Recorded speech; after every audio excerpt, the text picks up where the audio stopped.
Welcome to the Westwood Planning Board meeting. My name is David Atkins. I'll be chairing tonight's meeting, and I want to call the meeting to order on a roll call vote, which is also so that people watching can recognize who we are, because we're realizing sometimes it's hard to tell who the planning board members are and who's on the screen. So I'll just go down the list. Chris Pfaff. Chris Pfaff, sorry, is here. Bill DeLay. Oops, hold on. Sorry, I just have to unmute Bill. Here. It's also good to make sure people aren't muted. Rob Gotti. Right here. And Debbie Conant has not joined us yet, so. Hold on. There's a Debbie. Is this you? She's on mute. Oh.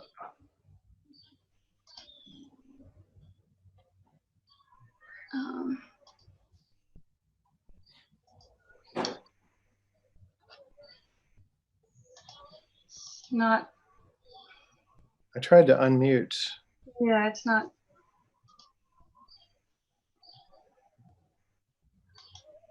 How about now? It blinked there for a second. You almost had it. You guys might be fighting over it. There. Not Debbie Conant. Okay. Okay. Different. Okay. All right. So welcome to the Westwood Planning Board meeting. We have from our planning department, town planner Abby McCobb, and recording secretary Jessica Cole, who will be recording the notes. Steve, I'm so sorry. It looks like, is this Debbie here that has just joined? Let me see. I'm getting on. Okay. Debbie, all right. Just a second. There's no video option for you. Can you hear me? Yes. Okay,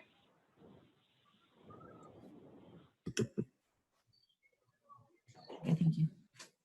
Okay, Where, there. oh, there you are. Thank you. I'm like, where is you? Okay, there we go.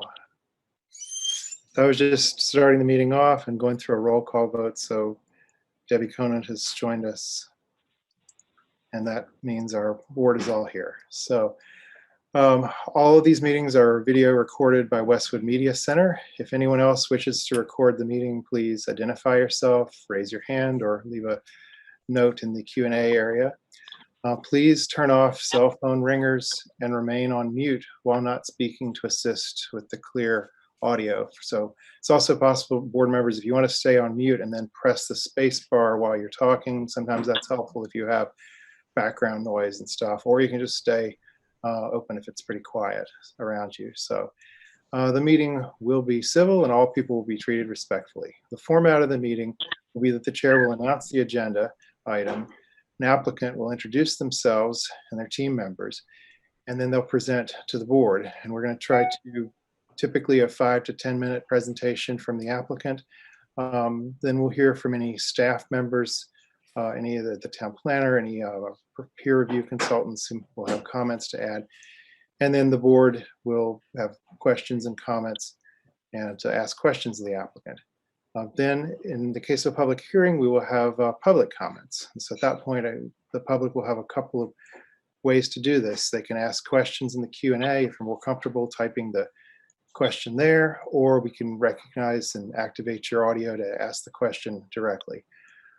So we'll then, after public comment, the board will continue to have a discussion, and ultimately there will be motion and a vote on the item. And I'll try to also make a point this year of trying to describe what these items are in advance. So sometimes people come to the meeting and like, what is this thing we're voting on? So help me to kind of maybe overdo this, but I think it's helpful if we can kind of explain to people more about what's going on as we go along. So the other way for people on the phone, you can dial *9 to indicate that you want to speak, or as I said, use the Q&A feature at the bottom of the webinar. When it's time for the public comment period, then for those questions in the Q&A area, the chair or the town planner will read those questions. I saw this was very helpful last night at the school committee meeting. They heard from probably 30 or 40 parents who submitted their comments there, and were able to get a lot of great input quickly. So we'll see how that goes here. Please direct all comments and questions through the chair. All votes will be taken by a roll call vote. Because we're doing this remotely now, we have to do everything by a roll call vote. I'll also try to make an effort to restate what we're voting on and the outcome of that vote. And also, I would encourage anyone on the board to feel free to interrupt or to stop the voting if there's any question, if there's any reason that we want to consider something more carefully. Feel like we should let's take our time on those kinds of issues, and we'll try to focus on the questions of the applicants and get to the details there. So I'm sorry making this a long intro, but that's kind of our setup there. And we will now proceed to the agenda. Abby, are there any changes on the agenda? Nope, there are no changes to the agenda. Great. So the first item on the agenda is an earth material movement and EIDR, Environmental Impact Design Review, for number 3, 6, and 9 Recess Way, which is a new road to be constructed off of Far Reach Road. This is a subdivision that was approved by the Planning Board in 2015 with the expectation that there would be a need to come back for this earth materials movement permit. Anytime you're moving more than 200 cubic yards of earth or changing the grade of the property by 15%, then it's necessary to get this earth materials and movement permit process and could go through the EIDR process. So that's the first item on the agenda. I would invite the applicant, Abby, to make the applicant a presenter, and then they can present their case.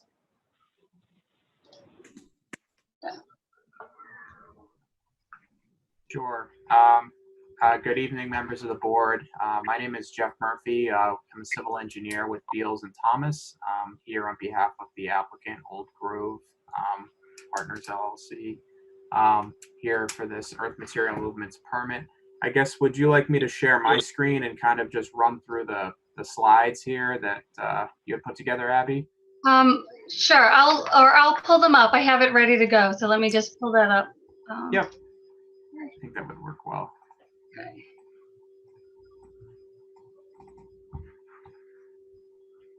All right. So I can go into a little bit of history for the benefit of the board members on this project. It's a 4-lot subdivision. It's 3 buildable lots and then 1 open space lot. And this was a project that was permitted and approved in 2015. So we do have an approval for this open space residential development definitive subdivision. And now we're at the point where we're getting ready to go to construction. So we're submitting the individual permits necessary to complete the project, and the earth material movement is just one of those permits. So we submitted an application looking at the quantities of earth moving for the entire project, as well as individually for each of the 3 lots that are being developed. So we kind of provided a breakdown of each of those in our application.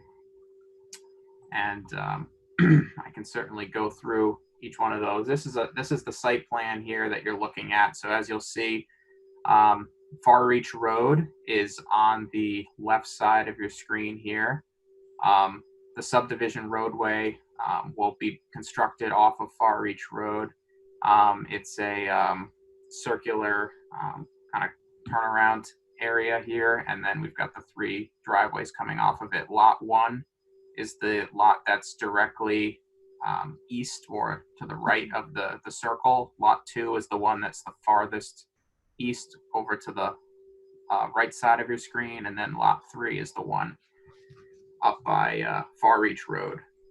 So as you'll see, there's also a couple stormwater basins proposed that are now approved. There's an infiltration basin that's located just to the northeast of the subdivision road, which is now being called Recess Way. So you'll hear that term. And then we also have two other stormwater basins. There's another infiltration basin on lot 2, which is the one kind of in the upper right corner. And then there's a smaller detention basin on lot 1 that connects into that basin on lot 2. So when we ran the numbers for the project, for the individual items, so the first thing we looked at was the subdivision roadway. So the subdivision roadway itself is primarily in an area of fill. The existing grades slope off of Far Reach Road, so there's going to be some fill material required to actually build the road.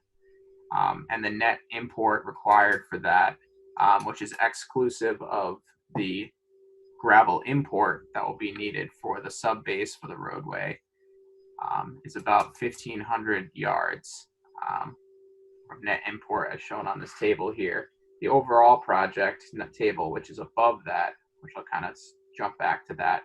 When you look at the whole site, the numbers balance or work out to be that a net import of 620 yards of material is required to achieve the proposed grades as depicted on the plan.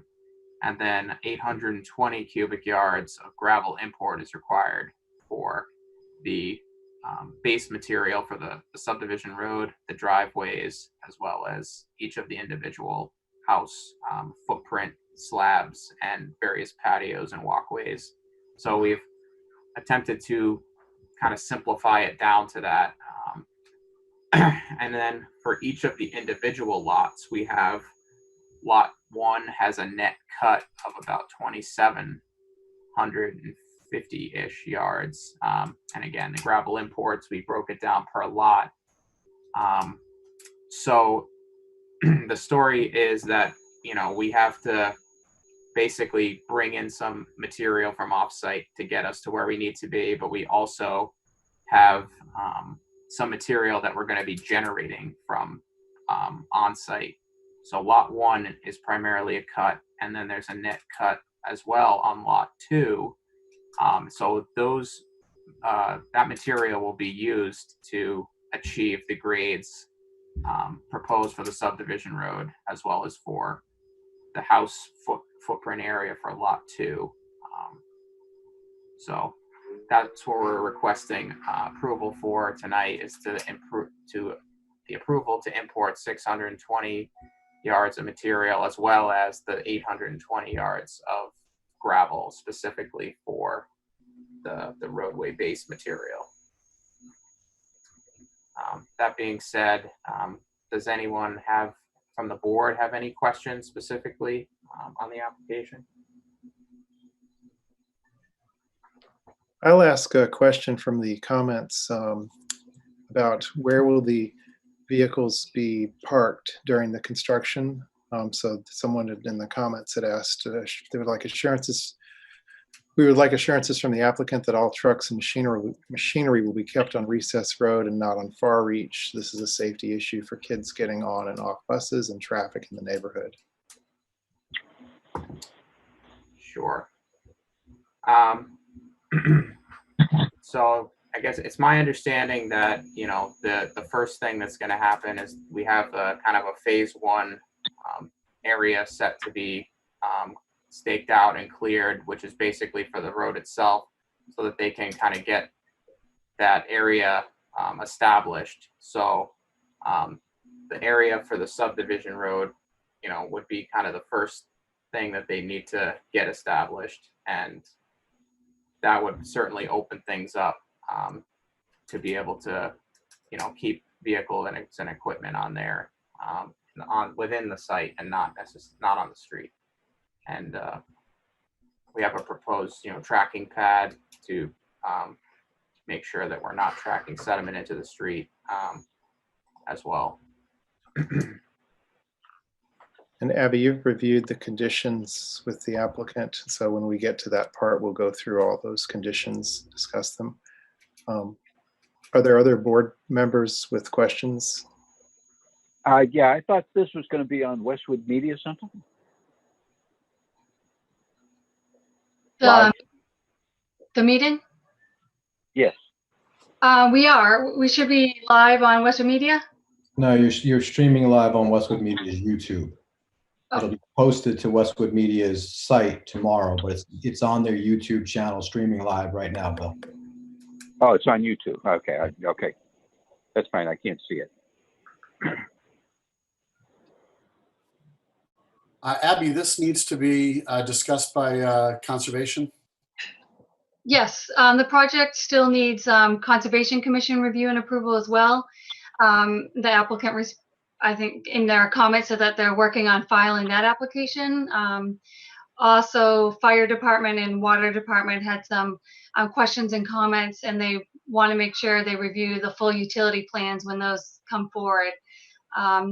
They had reviewed them at the time of the original approval, but all the utilities details weren't included with this initial application. So the next step would be providing those plans, those final plans with the utilities for them to review prior to any installation and prior to building permits. And when is Conservation going to hear this?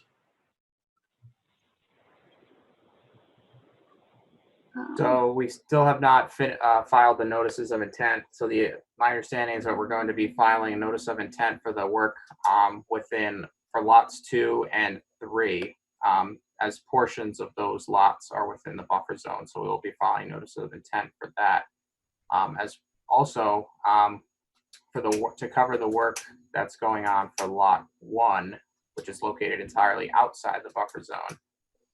We'll be filing an administrative land disturbance permit for work that is less than half an acre. Because again, they're going to need some of that material from lot 1 to be able to construct the roadway, as well as lot 2. And Dave, when you were reading that question about parking, was that referring to this earth material movement or the construction of the houses later on? I think that was throughout the project, but actually if that person, why don't we have a bunch of questions actually in the QA area already. So why don't we come back to those questions after, if there's any other board member questions, then we'll read through the questions in the Q&A. And if that person wants to follow up, we can bring them in.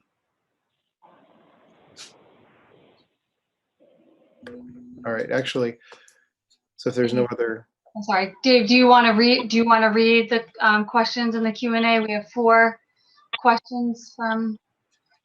Okay, so from Deborah, there's a question of how long will the site be bare with raw fill before the project is completed? And what is the project timeline?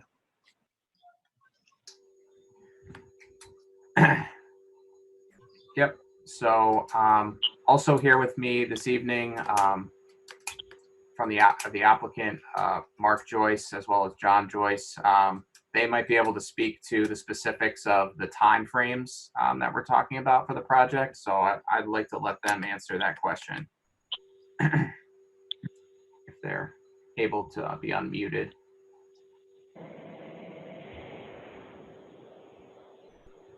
Abby, do you want to? Yes, I think. And could you just introduce yourself? So is it Mark Joyce? Yep, my name is Mark Joyce. I'm with Old Grove Partners. We will be doing the development of Recess Way. The duration of the project, we are projected to start as soon as possible.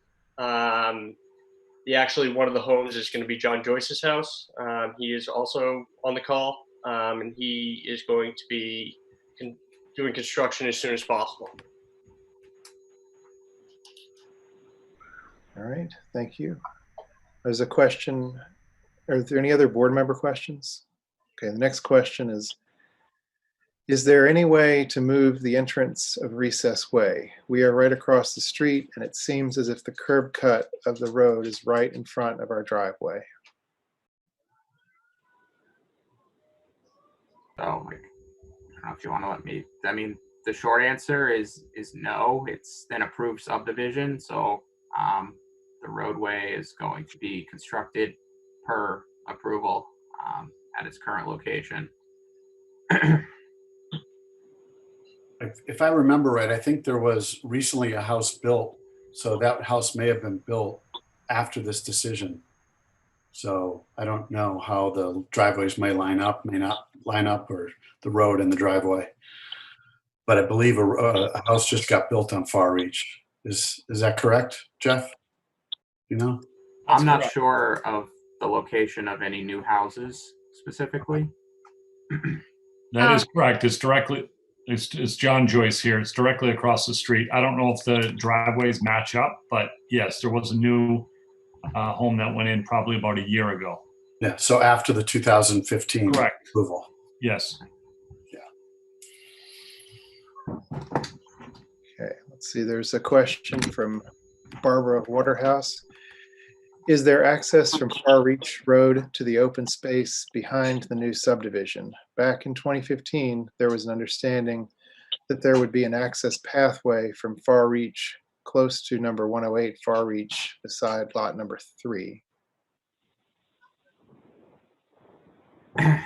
Yep. So if you look at the approved subdivision plan, and it may even show up on the site plan that Abby had up earlier, there is a pedestrian access easement that is proposed kind of at the very northwestern portion of lot 3, I believe. So I think the plans show a couple posts up there. And again, that's the specifics of that. I'm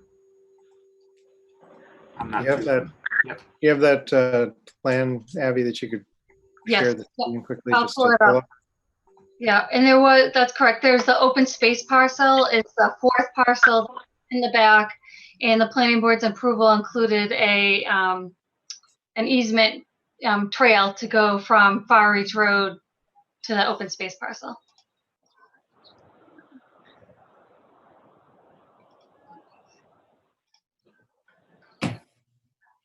Yep, I believe it's like that narrow piece at the very top of, yeah, just a little bit higher. At the very, yep, right through there. Yep. Okay. Okay, let's see. There's a question. Maybe we already covered from Kay Lowe. Can you please give us an idea of the timing and duration of the initial cut for Recess Way that the applicant mentioned?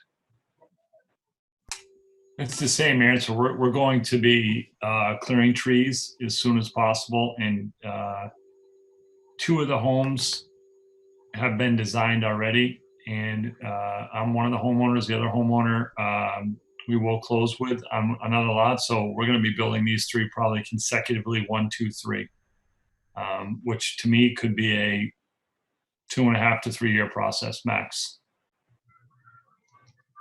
So what's the overall from start to finish? I think Deborah has a question. How long is the duration? So just the overall, are we looking at 3 years for the whole thing, or? Yes. Hey, Dave, if I can, I think the question may have been around the cut of the road, because there's concern about trucks being on Far Reach. And so once the road is built and the houses are being built, I think the question was around how long will those vehicles potentially be on Far Reach until they're off Far Reach? Forgive me if I didn't get that question right, but that was, I think, the intent. So the intent of the question was, how long will the larger trucks be on Far Reach in terms of land clearing or during house construction? My understanding, and whoever asked the question can, clarify, but my understanding was the question was, will the trucks be, how long will the trucks be on Far Reach while you're cutting the road? Because until we have enough access points and we're able to put the roads together and spaces for the trucks to be able to sit on Recess Way, which we will have enough room, but it takes time, obviously, to get there. So is that what the time frame of like a year and a half or something that you were saying, or? No, that should be, clearing the trees and trying to get binder and all that, you're talking about 6 months. So I think thanks thanks, Rob. I think that was, yeah, we're trying to get to that. How long are the trucks going to be on Far Reach? And so it sounds, are you saying that it would be about 6 months to get the road established and then they could park on Recess? Correct.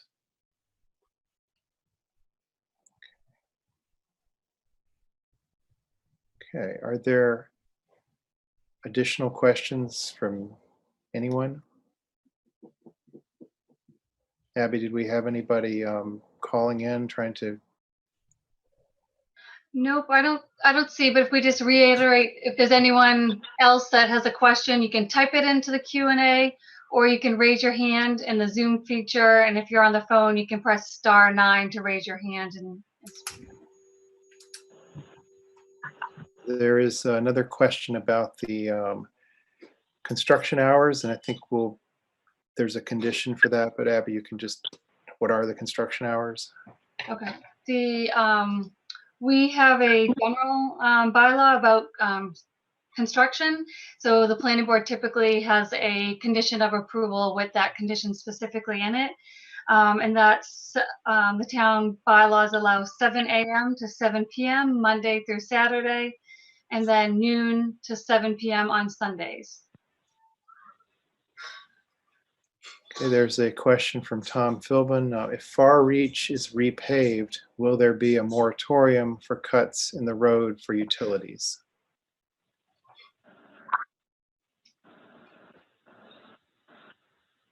Not sure.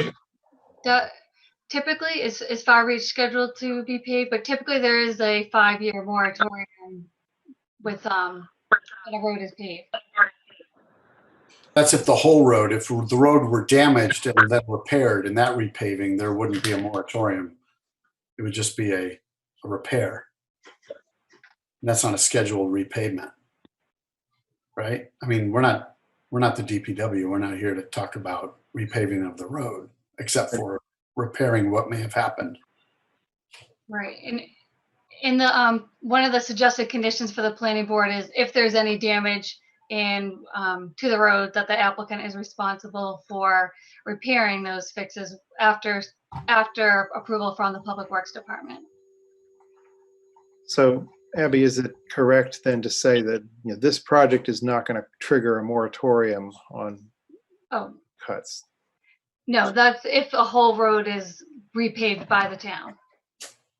Which it's not on it's not planned, I don't think, right? The plan is High Street and some of the other streets around. Yeah, I don't think it was on the upcoming list. All right. Is there any discussion on this from board members? I think. Abby, we have a report from Beta. Is there anyone here from Beta to comment on the report? No, not tonight. They did provide comments, and their recommendation was that you get the specifics breakdown, the soil composition of the gravel that's being brought in, and to monitor the roadway. So I would recommend those are conditions of approval that would be submitted to town staff prior to bringing in the fill and prior to the building permits. All right. And there's no problem with runoff? I didn't hear that. What? Bill, do you want to repeat that question? I just wanted to know, as far as water runoff, has that already been discussed with the Conservation Commission? It still needs to go to Conservation Commission, so the Conservation Commission will review that further.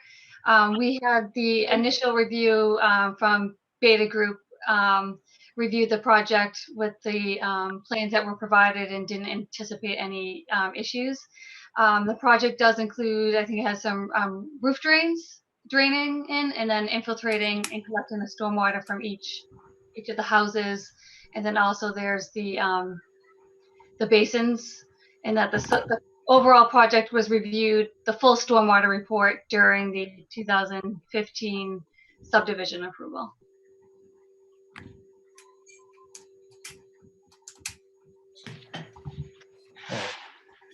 All right. The there anything else from anyone? Then the process here, there are a number of waivers requested. And then there would be our motion or our discussion of voting on the actual motion. So first of all, the applicant has requested 5 waivers, and they are for, Abby, do you want to walk through the waivers? Sure. So that was a waiver from the general application requirements for your environmental impact design review, is for the site photographs, exterior lighting, the stormwater drainage report, a presentation model, and traffic study.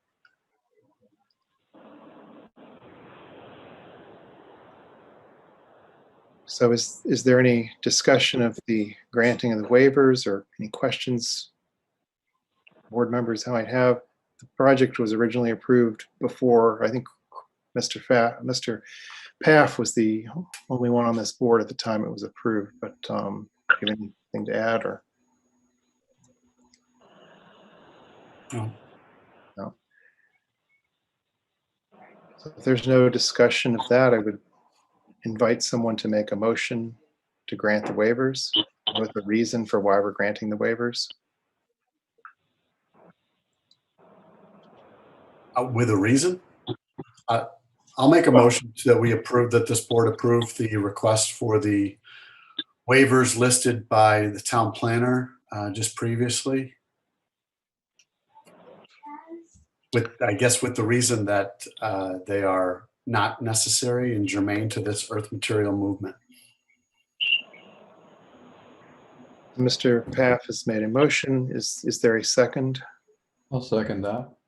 Mr. Gotti has seconded the motion. Is there any discussion? Then we will have a roll call vote on the motion to grant the waivers. Mr. Paff, how do you vote?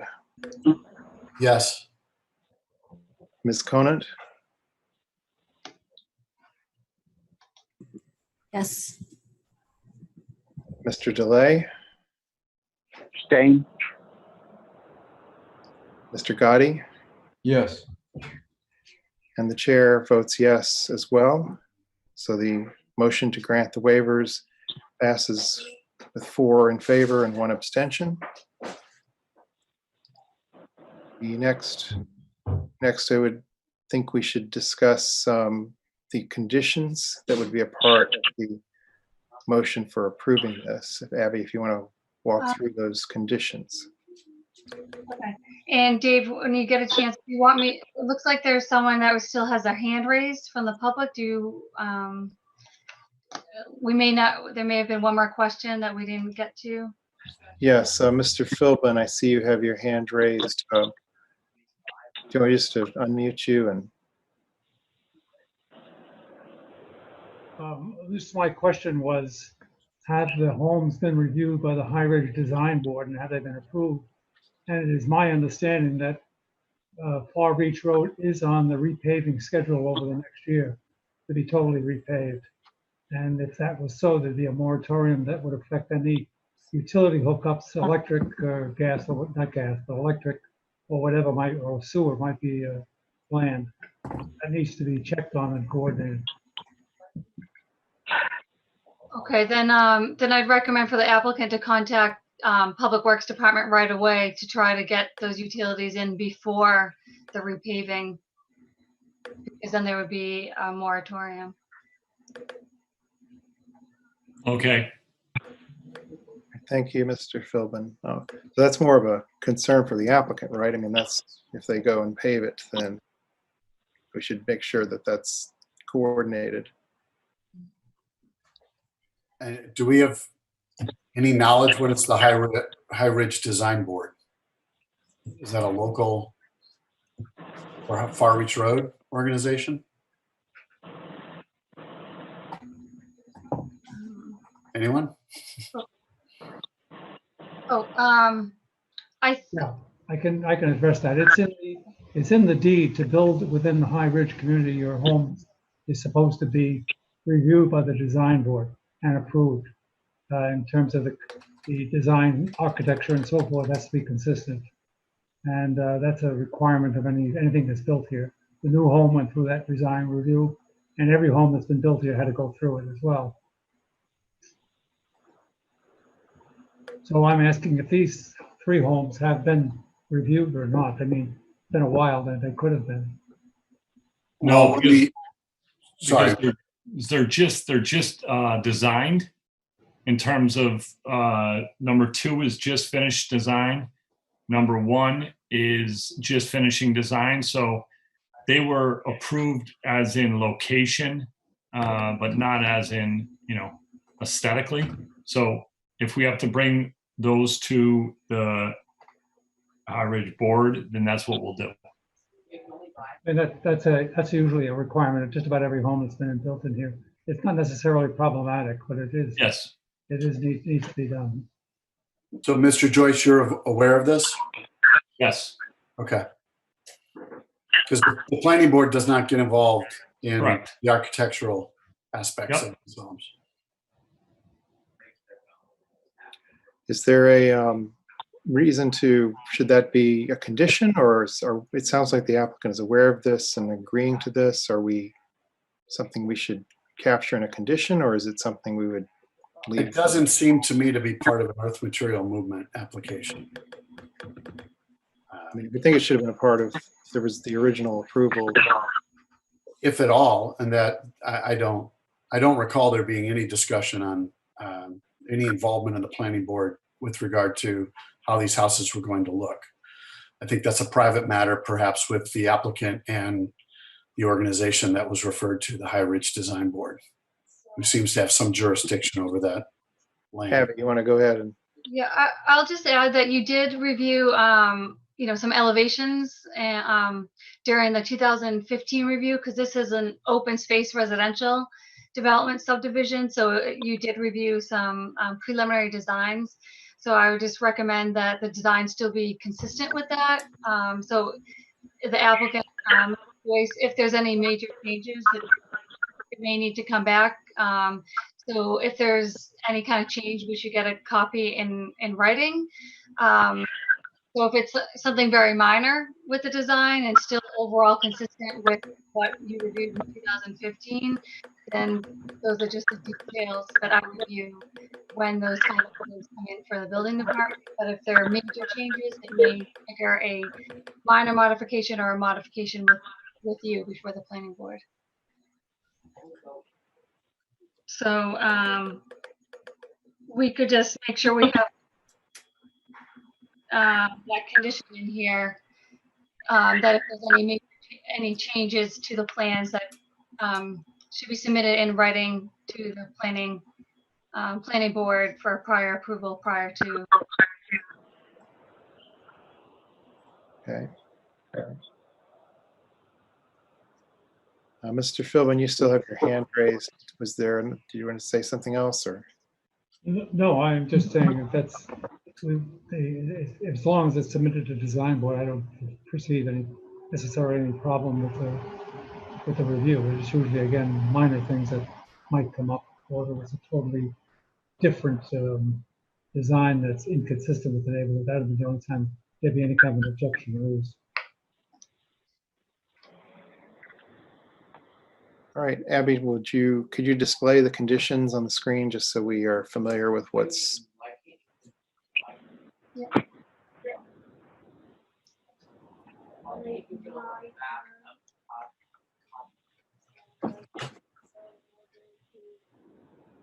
Okay, so if you can see can you see that on the screen? There's a draft list of 11 recommended conditions. The first one is related to getting those the detailed certification of the fill that's going to be brought in. That should be submitted to the planning office prior to any soil being brought to the site and prior to building permits.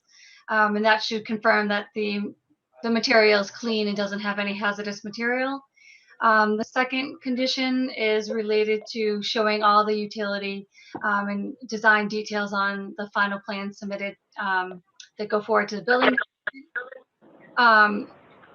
Condition number 3 is related to the trucks carrying the earth material. Should be to and from the project site and only access the project site, from Far Reach Road, from Summer Street, from High Street only. Should be a direct route, not going down any side roads. Condition 4 is to keep the final approval and all the final approved plans on site at all times. Condition 5 is related to protecting the pavement on Far Reach Road, to protect that during construction. Condition 6 is related to having construction stone entrances at the driveways to help keep any dirt on the site so that it's not being tracked onto the public way, and that should be cleaned often. Condition 7 is to notify the Public Works Department during installation and backfill of the drainage chambers so that can be inspected. The condition number 8 is related to the town's general bylaws related to the construction hours that we reviewed earlier, which is 7 a.m. to 7 p.m. Monday through Saturday, and noon to 7 on Sundays. Condition 9 is related to the applicant's responsibility for completing all other and submitting all other permits and approvals that are needed, such as the submission to the Conservation Commission. Condition number 10 is related to the applicant is responsible for fixing any damage within the public way. So that's anything to streets, to pavement, and that should be coordinated and first approved with Public Works Department.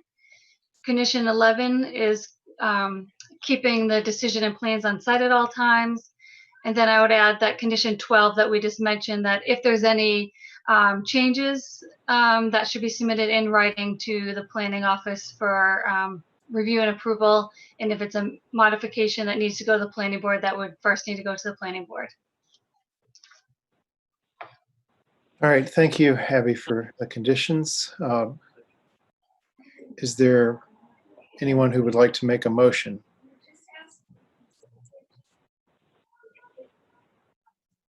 I'll make a motion that the planning board approve the application for the earth material movement with the conditions that Abby just listed for the 3 sites on Recess Way off of Far Reach Road in Westwood.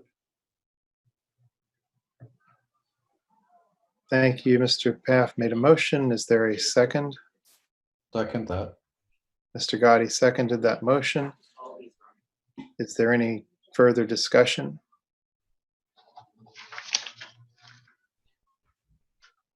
Seeing no further discussion,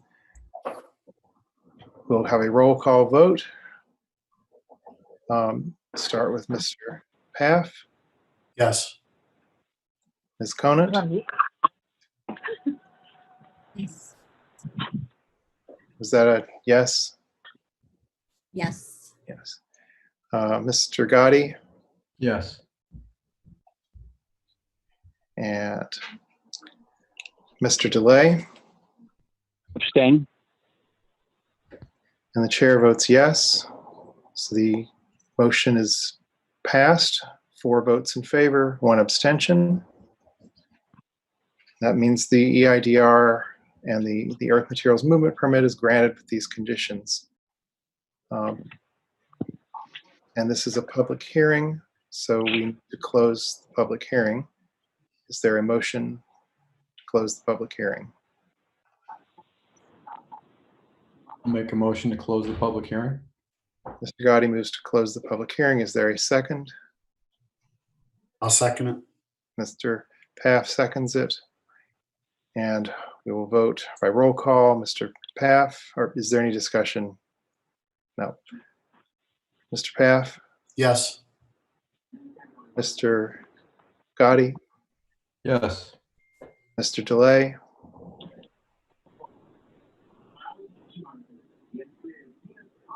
Mr. DeLay, I didn't hear.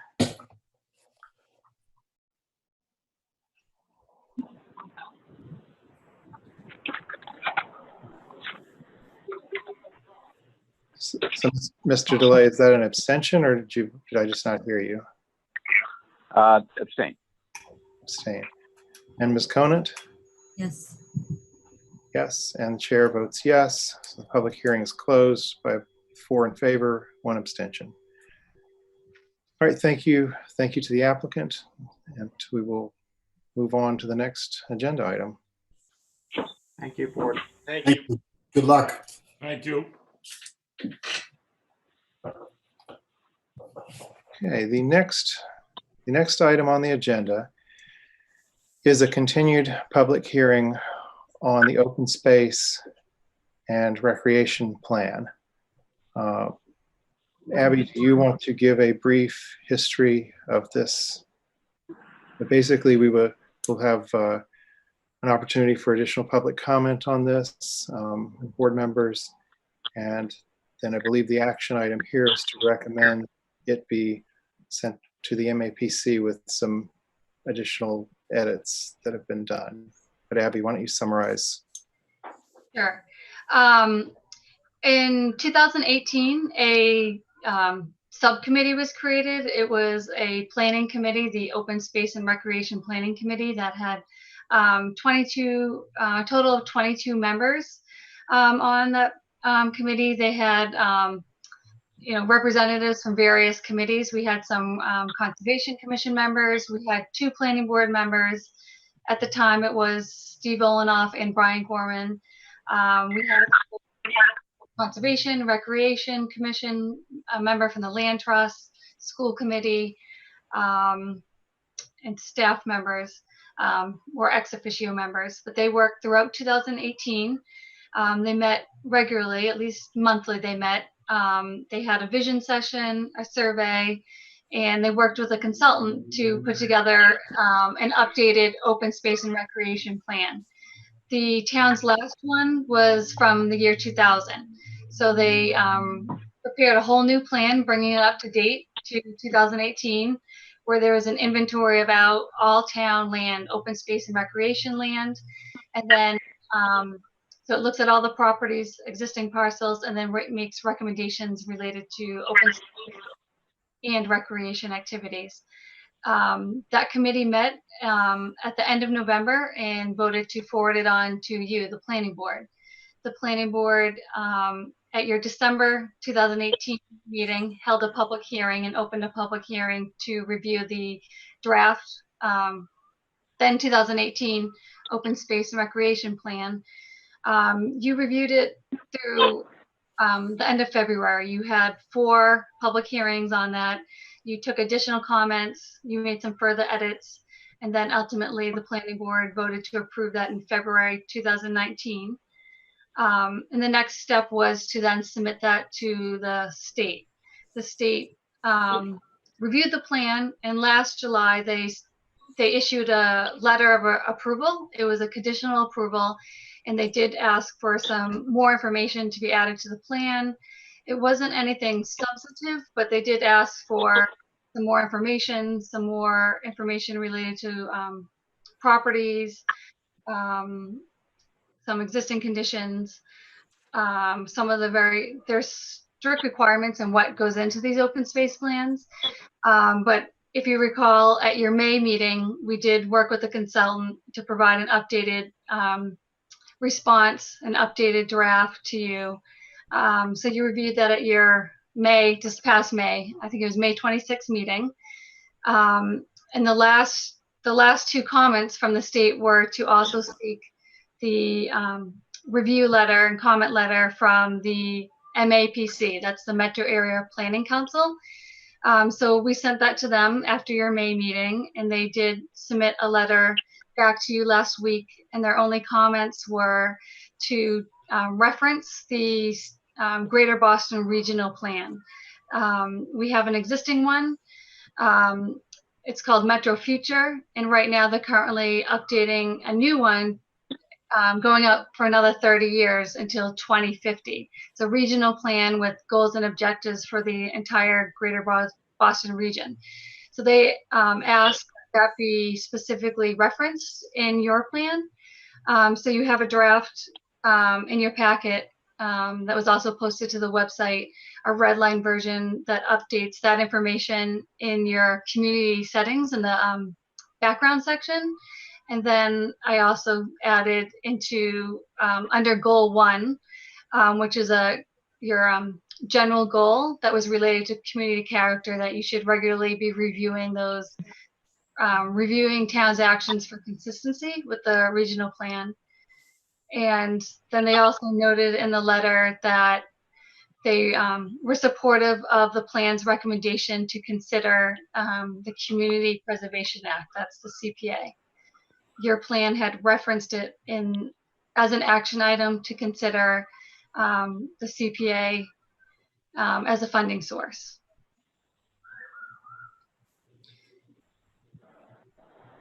Thank you, Abby. Are there board members have any questions or any discussion? I think we had, were there any concerns that people wanted to, that any of the board members wanted to record here, basically? Like, I guess, I think there were some reservations about this, but I think, any questions or discussion items on this? I think inserting the Community Preservation Act that's something that we highlighted as not making sure that that was not something that was very emphasized in this study, in this this plan. And it seems like that's what they want to do.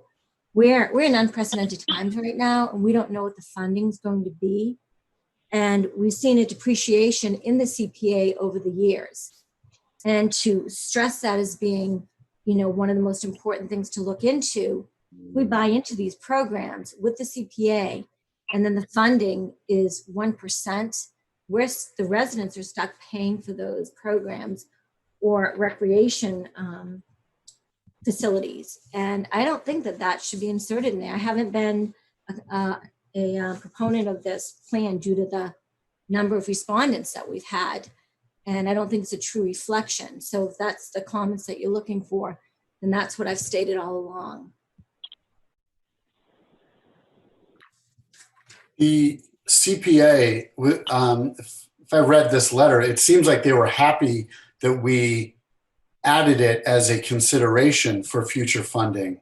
It didn't sound to me like they were requests or demanding that we adopt the CPA. I didn't say request or demand. I said they're highlighting it as an funding source, and that can be seen as or presented to people as saying, this is what we should do to get these programs. And I think there's a lot of unknowns about the CPA at this time. Well, I think if I remember, Abby, the FinCom made, I guess, negative comments about our adoption of the CPA. So I'm not sure this planning board through this document is looking to adopt the CPA. I understand that the MAPC branch, I forget the name of it, is happy that we're considering it, but am I misreading this? Is that a condition of their approval of our document? It's not a condition. No. And Right. I don't think we're considering it as something to move forward on within our town. I'm saying that people may read it as such, for it says that it could encourage residents to support this proposal. And I just think that we didn't want it to sound like that at all throughout the plan. We made it very clear, because this has been voted down in the past twice. And then FinCom most recently said that, no, they don't think this is a good idea. So I'm just making my point and saying that I haven't been a proponent of this since the onset. Thank you, Ms. Conant. Was there anyone else wanting to discuss this? All right, is there, Mr. DeLay, did you have something or just? Nope. Okay. So I believe the action that they're looking for is that we would recommend this to go back, Abby? You should still take public comments because this is a public hearing, but for tonight, if you're ready, you can vote to send this back to the state. That's the Division of Conservation and Recreation. I think you've responded. I think this document responds to their letter from last summer. And the last step, oh, and for you to submit a letter of support. Those are the last two things that the state was looking for you, was to include the letter from MAPC and then also a letter of support from the planning board. So I did prepare a draft letter for the planning board to review it tonight if you're ready. It's kind of summarizing how this plan came to be and the process that you went through. So if there's any public comment, then you can ask a question in the Q&A area or raise your hand. And this is a public hearing, so we will have a public comment. I see that Nada has raised her hand, so if you could identify yourself and make your comment about the open space and rec plan. And I unmuted you. Hi, can you hear me? Good evening. Yes, we can hear you. My only comment is, I think that you need to heed the past meetings and with respect to the CPA, if you're going to vote on sending this back to the state, you need to omit and remove any reference to the CPA. People don't want it. People don't want it. There have been public meetings, many public meetings about this, and it would be irresponsible of you to vote for this, whatever document it is, with the CPA included. You need to listen to the residents. You're an elected board, and you need to listen to the people. And the people do not want the Community Preservation Act in this document. Thank you. Thank you. All right, is there any additional comment? Dave, the reference to the CPA in the document is as a potential tactic. It's not actually a specific stated goal, correct? That's correct. It's one of the implementation items, and I'll paraphrase it as one of the items was to, I think it does say, to educate and encourage that as a possible, explore that. Abby, you might know the exact wording on that, but not an endorsement from the board of the CPA, but Nor a binding commitment that it's something that we're absolutely going to do, correct? I'm just trying to clarify. I believe that's a town meeting vote to adopt this as a town. So it's not something this board can unilaterally decide to go pursue. The way the draft is written, it's an objective that is put in there to consider the CPA. There's nothing that says to adopt it, it says to consider it.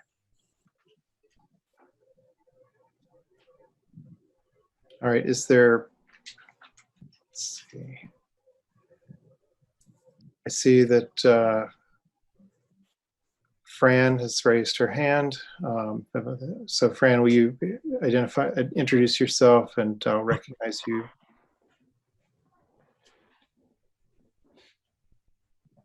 So I have unmuted you, or maybe I haven't. Okay. Hi, can you hear me now? Yes. Yes. Hi, Fran Fusco, 20 Pine Lane. And I would have to totally agree with Debbie Conant and Nada that having that CPA in that document leads people to believe that that's the way this town is headed. And I don't see a need to have it put in this document. And also, with the way the taxes have been on the rise, it's unheard of that we would be wanting to put this in the document at this time. All right, thank you. Thank you, Fran. Is there any further comment? Nada, I see your hand is raised. Did you still? Yes, please. I would just like to read. Oh, sorry. Oh. Sorry. We're fighting over who's going to unmute you. Sorry. Yes, please. I would just ask the board to respectfully remove the Community Preservation Act as an objective in this document. When you want to revisit it down the road, but this is going to the state. and you're going to send it to the state, and the state is going to look upon us, that's an objective. And people do not want the CPA here in this town, because the way that they distribute the funds, Westwood's going to get hardly any money back from the CPA. You ask anyone that's a CPA, a certified public accountant, and they will tell you the same. I just want to reiterate that this board should insist that the objective of a CPA in this open space and recreation plan needs to be removed, and all reference to a CPA needs to be removed prior to it being sent to the state. Thank you, Dave. I appreciate the time. Thank you, Nada. Okay. I think we need a motion as to what to do with this now. Would someone like to make, if there's no further discussion, I don't see. I have just a question. If Abby and or Nora could comment on our characterization thus far in this discussion of the CPA. Are we understanding it correctly as we move forward with this consideration? So I think it would help to read from the plan itself. Under the general goals and objectives, the number one goal is to protect and enhance Westwood's community character. That has several objectives under that. One of the objectives reads, explore other possible funding sources, such as the CPA, investigate the feasibility of adopting the CPA as one potential future funding source for acquisition, development, and or management of open space and recreation properties. I will note that this was an objective that was developed by the Open Space and Recreation Planning Committee after many months of discussion, and it was actually unanimously recommended by that committee that the board have stronger language in there. This was discussed by the planning board throughout the course of the hearing and recommended by the Board of Selectmen to the planning board with this more muted language that calls for investigate the feasibility of looking into the CPA plan. It is not a requirement. It is not even a goal of the plan. It is one funding source that is recommended as a possible measure to evaluate as a community to see if it's appropriate. There's nothing in this plan that says to adopt a CPA. And to have an open space and recreation plan that doesn't address the CPA in one manner or another is irresponsible, because it is a tool for the purpose of open space and recreation. So it needs to be addressed in the plan. It does not have to be recommended for approval, but it does need to be discussed. There's a workbook that comes along with the open space and recreation plan that's put out by the state, and there's a series of boxes that need to be checked. And the CPA is one of those boxes that needs to be considered, just as the wetlands need to be considered, town forests need to be considered. It's just part of what should be in an open space and recreation plan. You're saying the state has prescribed that this document address the CPA in some way, shape, It's prescribed that the document address all matters affecting or potentially affecting open space or recreation in the community that is adopting the document. In Westwood, because we do not currently have the CPA, it is appropriate to consider the CPA. That doesn't say it has to be adopted. It just points it out as one means of achieving goals. And can you speak to how far this CPA discussion has progressed within the town? Because it's been said the town doesn't want it, but I'm not sure it's been put before the whole town. Some people have been vocal against it. I know that. But how far has this gone down the road? I believe it was last discussed approximately 10 years ago. So other than by the Open Space Recreation Planning Committee in their meetings and at the planning board hearing for this plan, there has been no substantial discussion of CPA. And when it has been discussed, even at the planning board hearing stage and at the CPA, the Open Space Recreation Planning Committee level, there was a divergence of opinion.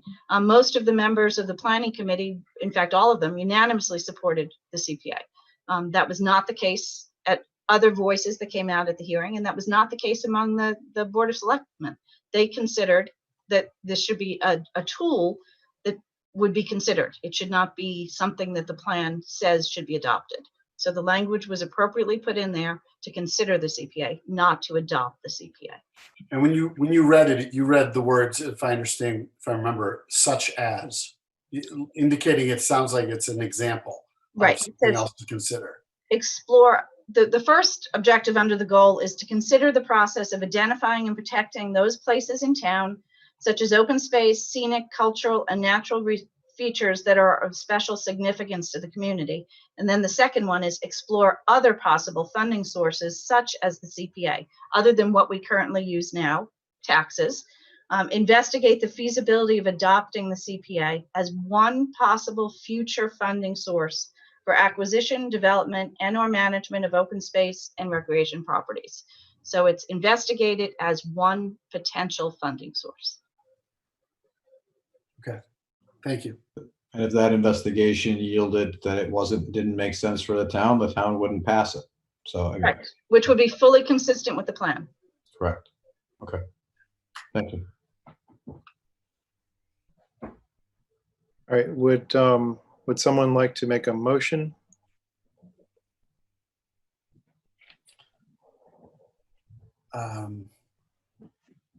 The question here is whether the action that's requested is to send this back to the MAPC with the edits that that Abby told us about to incorporate the Metro Common references.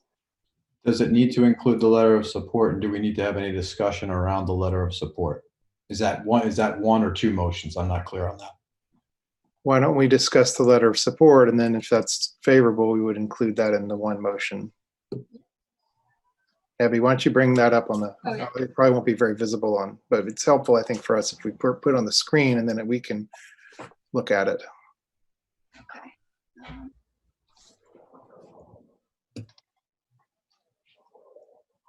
So just to make it clear what we are agreeing to, what we are endorsing here, just to kind of pick up on what Nora was saying, like it sounds to me like not talking about it at all would indicate that that we were negligent in considering things in terms of like the CPA. But you could have a plan where you said, absolutely not, we don't want anything to do with that, we'd rather do something else. You could say we absolutely support it 1,000%, or you could say we should investigate it. And it feels like that's where the conclusion that we came to as a group over the last year was to be in that middle position. But Abby, you want to bring up that letter? Oh, sorry, I can see it. Hold on. You can't see it? No, Okay. we can see your desktop. We can see the folder, but not. Oh, okay. All right, let me try again. You might have to share the application, like if it opens it up and. Okay. Yeah, there we go. Yeah, okay.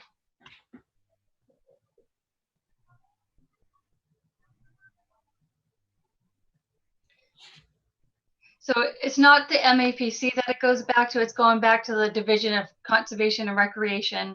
And they also want the updated plan along with the letter from MAPC and a letter of support from the planning board.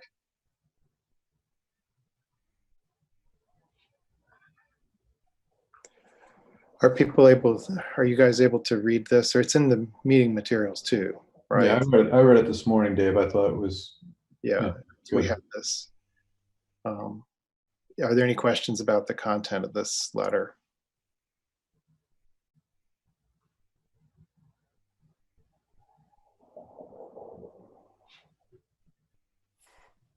I'm not.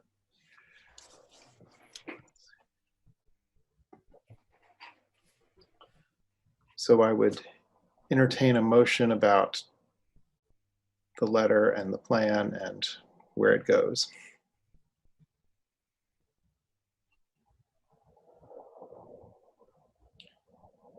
And there's two suggested motions I see here. Abby, which one are you recommending? Sorry. One is keeping the hearing open. I'll make a motion to submit the OSRP revised through July 17th, 2020 with the planning board's letter of support as amended this evening to the state for final review and approval. All right, Mr. Paff has made a motion. I'll second that. Mr. Gotti seconds the motion. Is there any discussion? If not, then I will move to a roll call vote. And this is a vote to submit the OSRP with the planning board's letter of support as amended to the state for final review and approval. Mr. Paff, how do you vote? Yes. Ms. Conant, how do you vote? No. Mr. DeLay, how do you vote? Unmute. Do you hear me? Yes. Yes. Oh, good. Good. I've been, for the last 15 minutes, I've been trying to talk. Anyway, so, and I don't like this, this format. It's just unbelievable that I have to be excluded from the conversation for the whole time. Well, how can we address that? Like, I mean, do you have? I don't know how you can address it, but I'm going to tell you right now. I was elected. I represent people from Westwood. You have to make sure that I have a voice. And when you mute me, when you take me out of the conversation for 15 minutes, it's unbelievable. Now, if you want me to vote right now, I'll say no. But no, I want to hear. I'm at a disadvantage, and I don't know if I have to go to the Attorney General. I have no idea what I have to do here, but you continue to do this to me. So anyway, I'm going to say no. Let's move on. I mean, what do we need to get a laptop or something, or is it that you're trying to click on the? You're just not, because I've been watching. I've asked for a computer, particularly now. They used to give us one in front of us when we went to the meeting physically, but now I'm at an unbelievable disadvantage. And of course, Dave, I beat you in the election like 2-1. The people that elected me are not being represented. It's unbelievable. This is unbelievable. Well, Mr. DeLay, I would like to solve this problem. So, I mean, if you need. So get me a computer, talk to I don't know who's holding it up. Go to the selectmen, they're the ones, the town manager, somebody's holding this up. I need to be heard. I need to be part of an elected official. Do we understand? I just like to Absolutely. say, I can respond that, Bill, we had your mic open, but there was some feedback, so we had to mute it. But I have contacted you several times since this pandemic started to talk about remote access. I've called you several times. You have not answered, nor have you responded to my calls. If you join on the computer, you can unmute yourself, and you can use a video, and we can access it. But you have not requested any help from me. Even this, yeah, I've requested it before, and also it's not even on TV. People can't watch it. I can't even watch it. I can't stay in touch with it. And Abby, you know I've asked for it before. And if you want, go back to the meetings. I've asked for a computer before. Not since the pandemic has started when we did. I've gone to go back to the meetings. I've asked for a computer before. All right. So I mean, Bill, we absolutely need to get you on the screen here. So that's, if you're calling in and that's the only way you can get into this over the phone, then I agree that we need to have you on the screen with the rest of us. I don't believe we've been trying to shut you down, but I think that well, that's one part of the problem. The other part of the problem is I have to review all this stuff on an iPhone. It's crazy, and I've said this, and I've been saying it for the last year since I've been elected. All of a sudden, when I got elected, everything was paperless. Well, if it's paperless, then you have to make sure I have the tools to do the job I was elected to do. It's not up to me. It's up to the town to provide me with the tools to do my job. So I don't disagree with that. And so you're sitting there on your phone looking at these materials, and that's it, all right? Like basically, and since it's not broadcast right now live. That's part of it, but I don't get to see what you're seeing. I mean, you guys have way more advantage to me. And I can go on and on and on. But anyway, if you want, obviously I have to say no, but I will take this meeting to the Attorney General because it is bad. You guys have absolutely excluded me from being as an elected official. So, Abby, I mean, I think that's anybody who came on this board and told us that they did not have access. We need to give them access. I mean, and I don't believe there's any maliciousness going on here, Bill, but I think that it's clear that we could easily have people on this board. It doesn't matter. You need to be, especially in this remote environment, we need to get you on an equal footing with us, and no one's going to disagree with that. So I think we just have to make sure that it's taken care of for the next meeting. So Dave, I mean, we were in the middle of a vote, but I would be interested if Bill was trying to make a point and he was muted. I'd be interested to hear what he had to say. So I think should we suspend the vote for the moment until we give Bill his due now that he is unmuted? Yes, please. I mean, yes. We're beyond that right now. So I couldn't get in what I wanted to say at the exact time. The format is just, it's not working. But anyway, let's go on from here. And then we'll cover it later. And we have business at the end, and we'll talk about it. All right, but I agree that we need all of us to be up here on an equal footing. So whatever we have to do to address that, I think we'll do it. I mean, I don't think anybody's disagreeing with that. And it's not, I can't imagine trying to use my phone to like look at these plans and everything. So, all right, so we were in the middle of that vote. And as I said, I think we should interrupt these votes when there's something that's important. So we did, but we're gonna go ahead and complete the vote now. So we're voting on, I believe that it was Mr. DeLay. And so are you abstaining from the vote, or are you voting in favor of this? I have to abstain. I'd like to say no, but I have to abstain because I don't have everything. All right. I believe that Mr. Paff and Mr. Gotti had voted yes. Ms. Conant, had you voted no on this? Is that correct? And I vote yes on this. So this item passes with 4 votes in favor, 1 abstention. This is to forward the. No, Dave. Three I thought that was in favor. Deb voted against. Oh, sorry. Yes. 3 in favor, 1 against, 1 abstention, to send the letter to the state with the revised OSRP. Now because this process continues with the OSRP, we should continue the public hearing, I believe, to another meeting so that we can continue to take comments. Correct, Abby? Yes, Right. I would recommend continuing the hearing to one of your meetings in September to give the state time to review and get back. So for right now, I suggested a September 22nd, Tuesday, September 22nd at 7 p.m.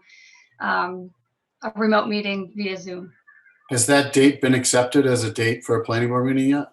No, so you should review that now. But there aren't too many options for September because there's a primary in September, so you have to avoid that Tuesday. There's also a FinCom Tuesday, so that September 8th and September 22nd were my suggestions for September meetings, just to spread them out that don't conflict with any other meetings or holidays. So we need to identify our September meeting dates now before we continue this hearing. I'm fine with those dates in September. I'm fine with all the dates you proposed, actually, but. All right, so on this item, do we have a motion to continue the public hearing? Well, I think we need to identify the date, Dave. Correct. We need to agree on the date. To agree on our dates for September at least. Abby, what were the September dates you proposed for meetings? Tuesday, September 8th and September 22nd. Are those dates working with everyone on the board? Yeah.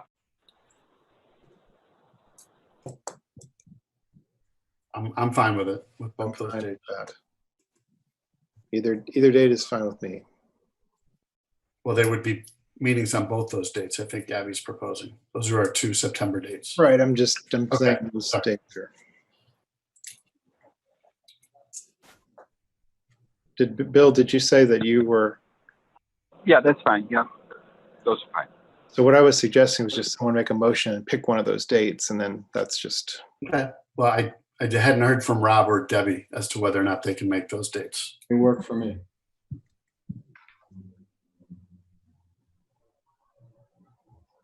Did you hear me? They're fine. Okay. Then I'll make a motion to continue this hearing to Tuesday, September 22nd at 7 p.m. via Zoom roll call.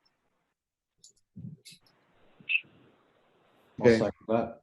There's a motion from Mr. Paff and a second from Mr. Gotti to continue the public hearing for the open space, the OSRD. I'm sorry, no, the OSRP, Open Space and Recreation Plan. We'll have a roll call. Is there any further discussion? All right, then we will have a roll call vote. Mr. Paff? Yes. Mr. Gotti? Yes. Ms. Conant? Mr. DeLay? Yes. And I vote yes as well. So that vote is 5 in favor, none opposed. So let's see. The next item, I think on the rest of this agenda is related to zoning review, discussion, future town meeting, administrative items. I'm a little concerned that, I'm not sure, a little concerned. I think that Mr. DeLay has raised a rather important point here that I was not fully aware of, that he is operating not in a fair way with the rest of us here, that he cannot adequately participate. I think if anyone raised that sort of an objection, we need to, I don't think that we can proceed under that assumption, because he's sitting there, he's telling us that he's not able to adequately participate as a full member of this board. So I think we need to fix that problem before we continue with these additional items. Does anyone have an opinion on that? Well, one of the things that I thought I heard Bill say was he couldn't find it on TV. Bill, what cable provider do you have? Well, and someone said it's streaming on TV, but We're on TV as well, so I just want to know. But I don't have a computer, so it's not. I'm on.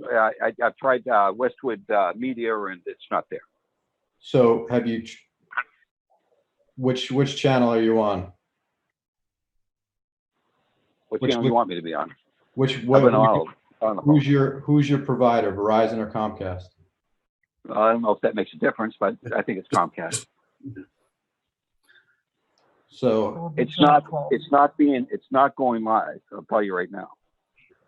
It's live on the Westwood Media's YouTube channel. So if you go yeah, I don't have there, so anyway. But I think but Mr. DeLay is saying he doesn't have a computer at this point, right? Oh, So, sorry. So it's on channel 12. And I've already, we've already been through that. I don't have it. I asked at the beginning of the meeting. It's not on Westwood Media. Usually is. Sorry. On cable, it's on channel 12 for Comcast viewers. Okay, channel 12. That was Connor from Westwood Media let us know it is playing on channel 12 on Comcast. Oh, there it is. Okay. Yep. I found it. okay, so at this point, are you able to see on Comcast on the Brady Bunch screen here, basically? Yes. Do you think, does that I give? asked that at the beginning of the meeting. Everybody said it was being streamed on YouTube. It is simultaneously on television and being streamed on YouTube at the same time. So, Mr. DeLay, if you have, if you're watching this on the television and you have the phone now, do you feel like you can participate in the other items that we have on the agenda tonight? I think so. I have to see how it works. But at the very beginning of this meeting, I asked. All right, let's move on and let's see what. Did everybody hear me? I think I asked right at the beginning of this meeting. And I think that the answer, we said, oh, it's streamed on YouTube, and I don't think anyone picked up on the idea that was, that you didn't have a computer handy that you could just pull that up. So I think that's what and happened. I said I didn't anyway. Okay. Yep. All right. So the next item on the agenda is a discussion of the zoning articles for future town meetings. And I believe what would be helpful here is there were 4 articles that we had submitted that had gone to the Finance and Warrant Commission. They weighed in on them, and then town meeting was canceled in terms of the planning board articles. So I think our task is to review the feedback from FinCom and decide what to do with these articles, whether it might be to just resubmit something, to plan on working on it and submitting it in the fall, or to drop it all together. But I think we should just go through and discuss those articles. Does that sound like a good approach? So, It's a Abby, good starting point, sure. So Abby, did you have a slide for these? I thought it'd be good to just start with the firearms one.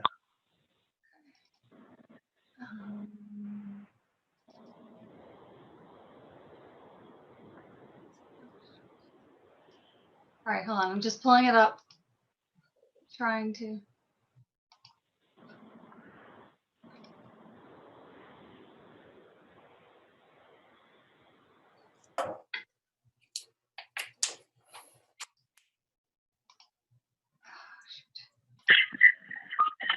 Can you see the screen?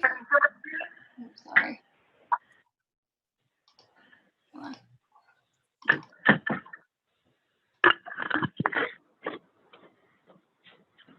And I'm going to ask, if there are people watching in the audience for now, I would like to, let's, as a board, discuss these items, and then we'll take some public comment after each article. We'll do our working session first, and then we'll take comments in the Q&A, so that if there's questions people want to submit, we can incorporate that into our discussion.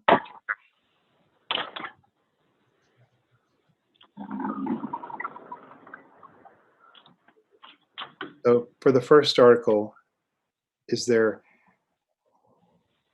a suggestion from anyone as to what to do with this?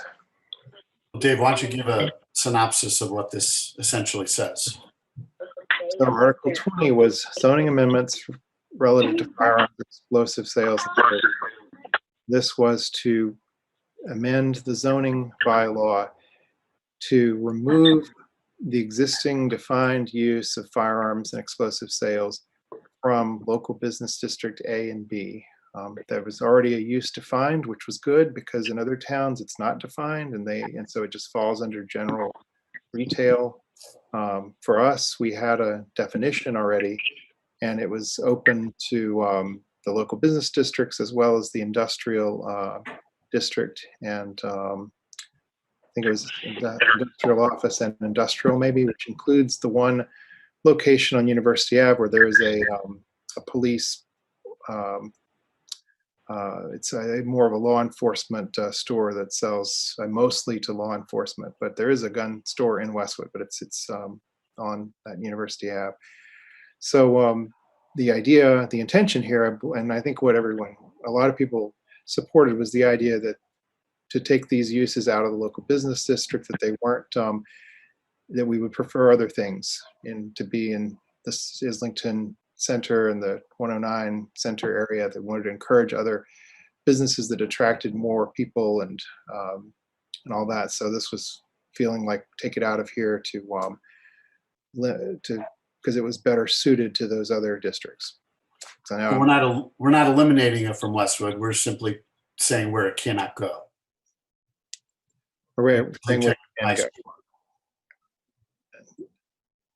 And so that's somewhat inspired by the experience next door in Dedham, where a store was opened in close proximity to school and neighborhood and stuff, and people wanted to stop it, but there was no zoning around that, and so they were not able to do it.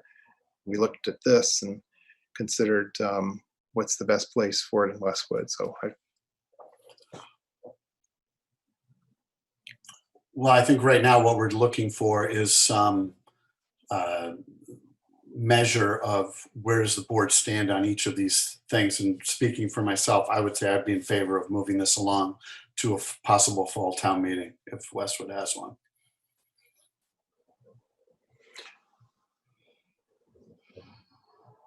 I would agree with you. I mean, it seems FinCom is in favor of it as well, unanimously. So, I mean, I think it is something that does what we want it to do. And I think it's something that seems like it has support.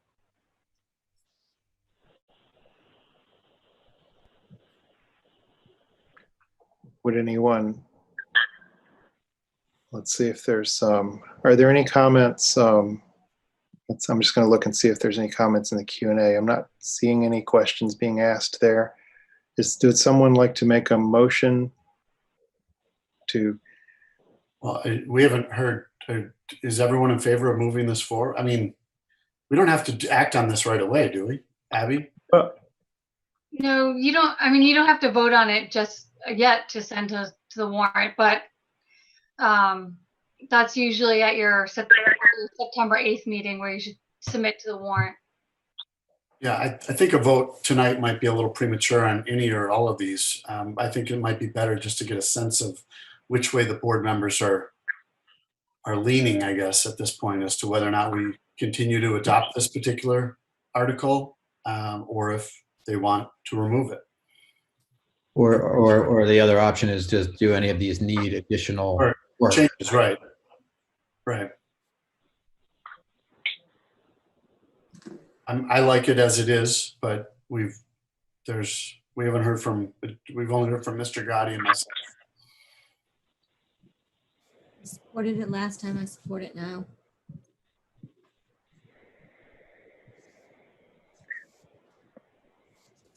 Mr. DeLay, do you?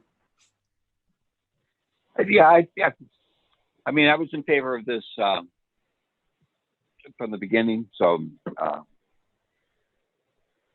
Yeah, I think I'm seeing a sense of consensus that there's no objection to this. So I think we'll just, when it comes time to formally make motions for sending things to town meeting, I would assume we don't need to, I don't hear anyone wanting to make changes to it. We'll just move it forward. Is that a fair assessment? Sounds right. I would agree with that. All right, thanks. Let's go to the second item. Article 19 was prohibitive uses, and this was to change our bylaws to make it clear that if uses that were not clearly defined would be prohibited by default. And so FinCom voted 12-3 for indefinite postponement. As you can read here, the majority felt that the additional language is duplicative and did not change the meaning of the bylaw or meet the intended effect. And that was what we saw in our discussion on this board, was that some felt that it was unnecessary and others thought it was helpful. So I guess, what's the sense of people on this? If we wanted to go back to FinCom, I think we would need to be able to respond to that. Or so, I don't know, Mr. Gotti, you're new. Do you have a fresh perspective on this one? Discussion points you want to talk about?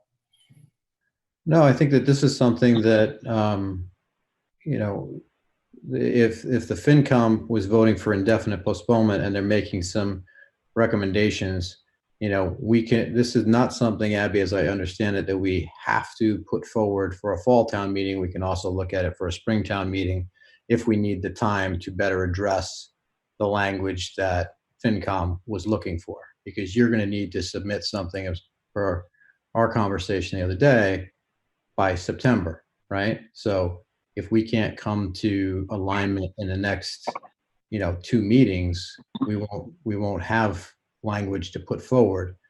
So I would think that we should try to work on this for the spring. Mr. Delay? I'm in favor of going forward with this, but I think we can talk about it more.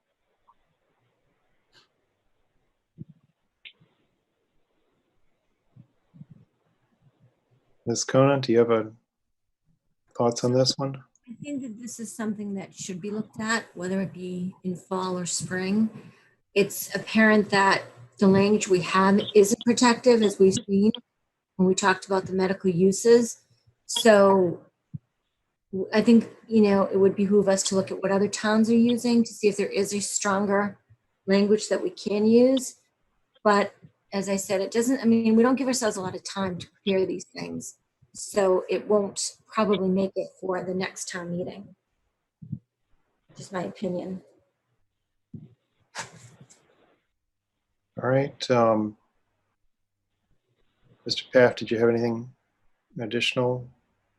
I was not in favor of this the first time around, and I haven't seen any real reason to adopt this.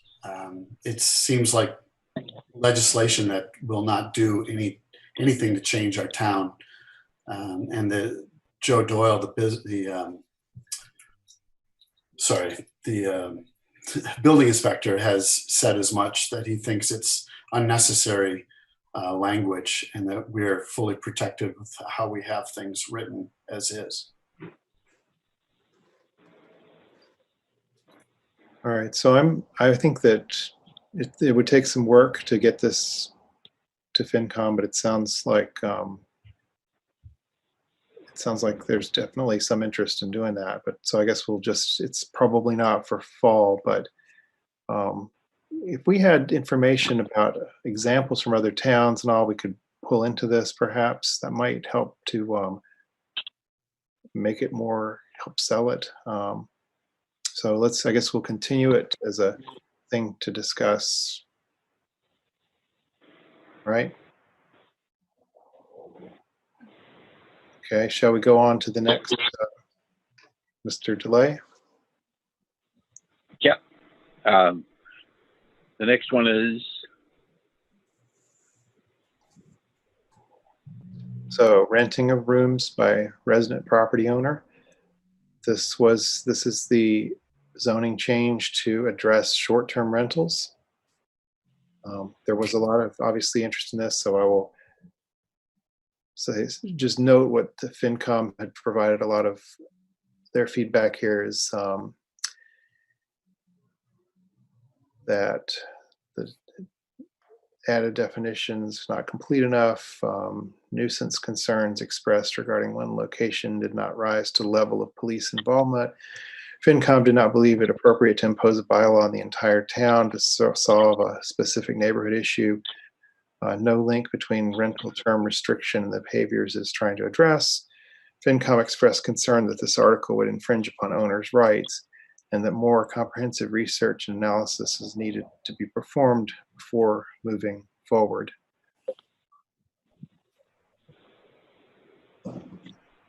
And myself, I am in favor of making it impossible to rent rooms by the hour, basically, or even by the day. And I think that's pretty much what Article 18 is trying to achieve.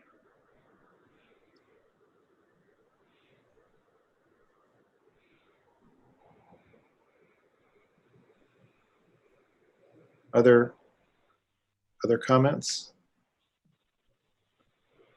I feel for the people who are being affected by this, but I'm concerned that this is more of an administrative type issue, and perhaps they could work with the planning board on trying to figure out the best route to go, but there should be some guidelines administratively and certification, registration, Board of Health involvement, and not just a bylaw. Is there any like licensing or anything like that that somebody has to go through? No. And I've maintained all along, I don't think this is an issue solved in zoning. I think it's something that general bylaws can address. Licensing is fine, registration, all those things are fine. I just don't think it's an issue to be solved through zoning. And I also don't think it's an issue for the 6,000 homes that are in our town. I think we're talking about a relative few that are going on. And I really don't think this is a zoning issue. All you need is one house to rent the room by the hour. Yeah, but Bill, we're talking about how to solve the problem, not. Could be next door to any of us. I understand. And there's no law, there's no zoning law protecting us. And I don't think it should be a zoning law. I think there are other ways in town to. Then I hope it's next door to you. Pardon me? I hope it's next door to you, because it's, to be able to rent rooms by the hour is just not. All right. Yeah, Thank you so for if I that well wish. let me just interrupt a second there. So I think that there have been a bunch of issues raised here that are legitimate concerns. I think the way to move forward with this would be to say, as Ms. Conant was saying, like there's some things that are that involve Board of Health, they involve Select Board, and the Planning Board could discuss this and say, well, what we really need here is we need this to be licensed, and we're going to recommend that the Select Board do something about that. We could look at the health department. We could continue to discuss this, and we could come up with things that aren't zoning and recommend those things, and that would be a lot more proactive. Maybe there is a zoning aspect as well. So I think there's legitimate concerns were raised by people. It's just that when it got in this form, things didn't. FinCom was not excited about this as a zoning change, and neither has Mr. Paff is not excited about that. And it's hard to do it all in zoning. So I think having the discussion and kind of pulling out the items that are where we could make recommendations, that we recommend the Board of Health do something about this, come up with some regulations. So that's my 2 cents. I don't know that if it falls within our purview, I guess is, and the FinCom here is, expressing, concerns over infringement on property owner rights, which I would agree with.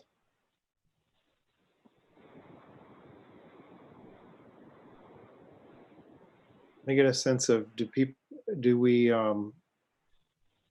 approach I outlined, is it something we want to continue to a future meeting of this board to work through this? Like, who would be in favor of doing that, or picking it up, or saying we should put this off a lot further?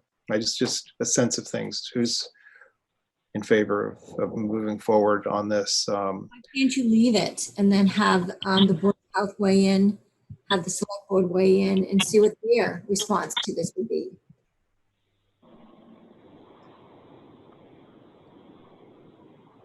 So why don't we bring this back at a future meeting, at a future meeting, with the idea of discussing, and I think it can be within our purview, because if you think about, we're ultimately reviewing issues that affect the whole town.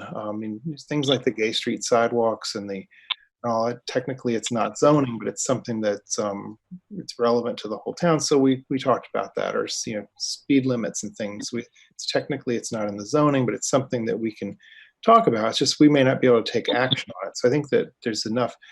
It's a neighborhood issue of concern that if it affects some people, it affects others. So I would propose that we add this to a future meeting agenda and come to that meeting. The people that, so like with Ms. Conant and Mr. DeLay, come to that meeting with a list of the problems that you'd like to see addressed, and then we can sort out, is there a non-zoning thing that we want to do about it, or is it something that falls into zoning? Is that okay? That right? sounds good. So let's continue on with it. why can't we also be proactive and ask the Board of Health to weigh in on this, to give us their opinion on what they think we should do? I mean, we always go into these things saying, okay, well, what should we do? But we need to get outside resources as well. And if we don't know what the other boards are how they feel about this, so let's get input from them and then move from there.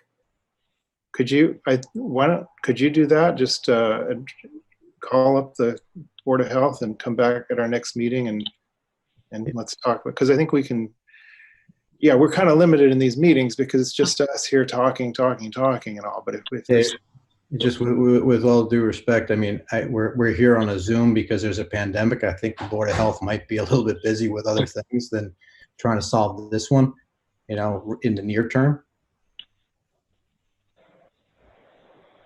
all right, well, do we have anything else that we would like to discuss on this topic tonight? All right, let's go to the next item. So the medical uses. So the planning board did not sponsor an article related to the medical uses. The select board picked it up on their own and proposed this to address the lack of zoning related that defines medical uses. So we've talked about this issue a lot. And so I guess it's kind of the question is, what steps do people want to do on this board to address this issue? Well, I think we should talk about this more. I'd agree. I think it also, sorry. As I understand this particular article has been moved about town quite a bit, getting all the way through town meeting. The verbiage is not the issue behind this article. It's the location that we select. And I mentioned at our last board meeting that I believe what this needs is further, a deeper public input to come up with the zones where this would be appropriate, or zone, plural or singular. I think no matter being the bedroom community we are, there's very few zones that are going to have absolutely no impact on somebody's residence. So I believe it's important that we reach out to the public in one way, shape, or form. And the board may disagree with me, but I think that's what's missing here is public participation in identifying the locations that we're identifying as the medical uses in this article. I think no matter where we choose as a board, if we don't involve the public, it's going to have serious town meeting repercussions. I think we need to do more homework on this. And my belief is the homework should be public outreach. I mean, so you're that's why I say we have to talk about it more. I would agree with both of you on that, and I think that makes it really aggressive to try and have something ready for September. Given this is not a. It's a spring at the earliest. It's a spring town meeting discussion point. Seems like there's no way to do all of that. It would be ready for fall. But that's my proposal. I frankly would go back to the article that I proposed back in January that this board didn't support and try to find new locations. Like I said, it's been vetted by the town through town meeting. Everything with regard to the language has already been vetted out. The issue on this, I believe, is location. And I would like to find out from the town, obviously not the whole town, but put together some type of a task force or something. Doesn't have to be labor intensive, but something to find out what are people thinking?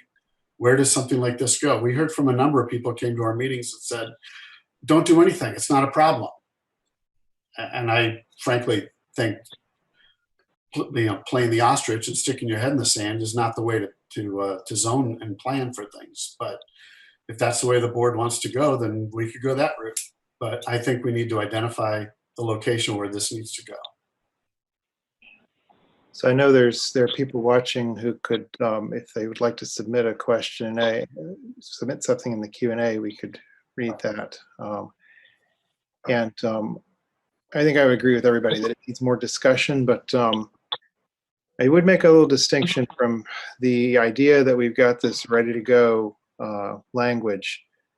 I think you have to take a step back to have a public discussion of what it is. What are we trying to do with this? Like, because I don't think there's even something like, it's a zoning article. It's going to need 2/3 support. And there might be more than 1/3 that doesn't agree with the idea that the language is good and you just need to pick a place, let's pick a bad place or something like that. I think you need to step back to like, what are we trying to accomplish with this?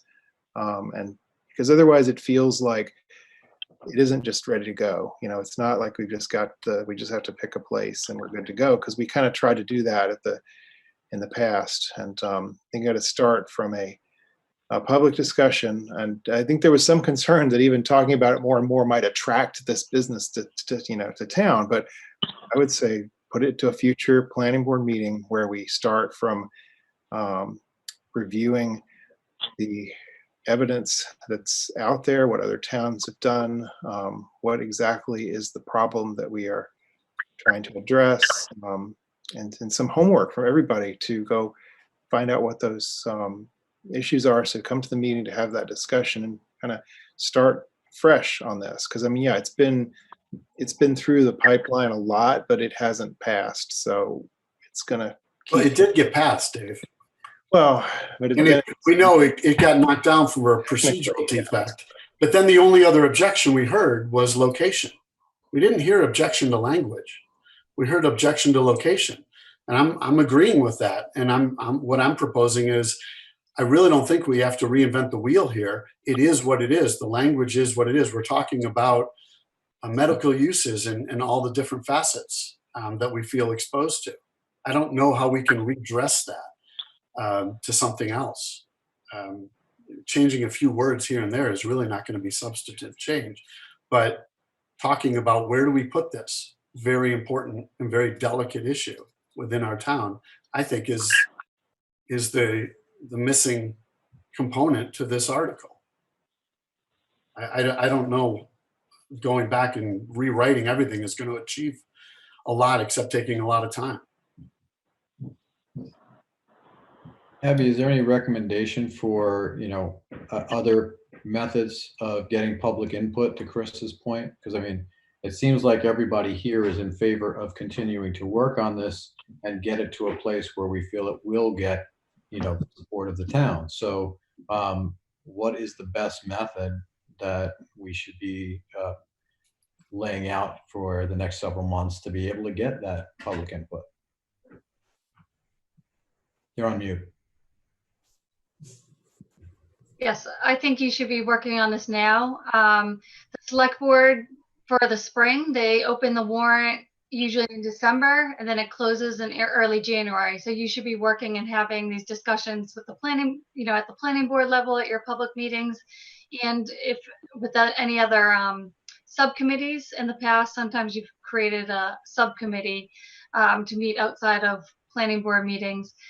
So you should be working on that now and through the fall, so that you can be ready to bring forward a warrant article. So you would generally, I would say I would recommend going forward with an article you think you can support and having that ready for December, so that you'll be ready when you get to the FinCom first has their initial meetings in January, and then you go right into your public hearing. So I think you should be working on that, starting now, August, September. I know August is a little difficult time for people, but so September, October, and November, be working on that.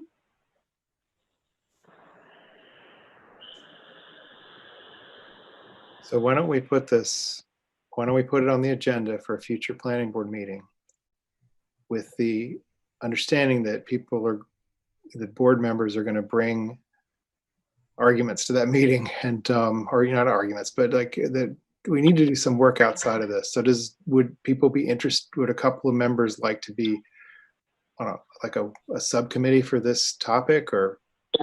We could only have 2 members on a subcommittee. Right. I'd be happy to be on one if that's all right, if that's how we go.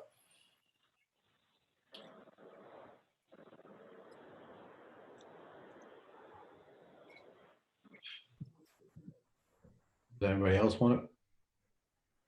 Deb, Bill, Dave? We don't have to decide to go subcommittee now.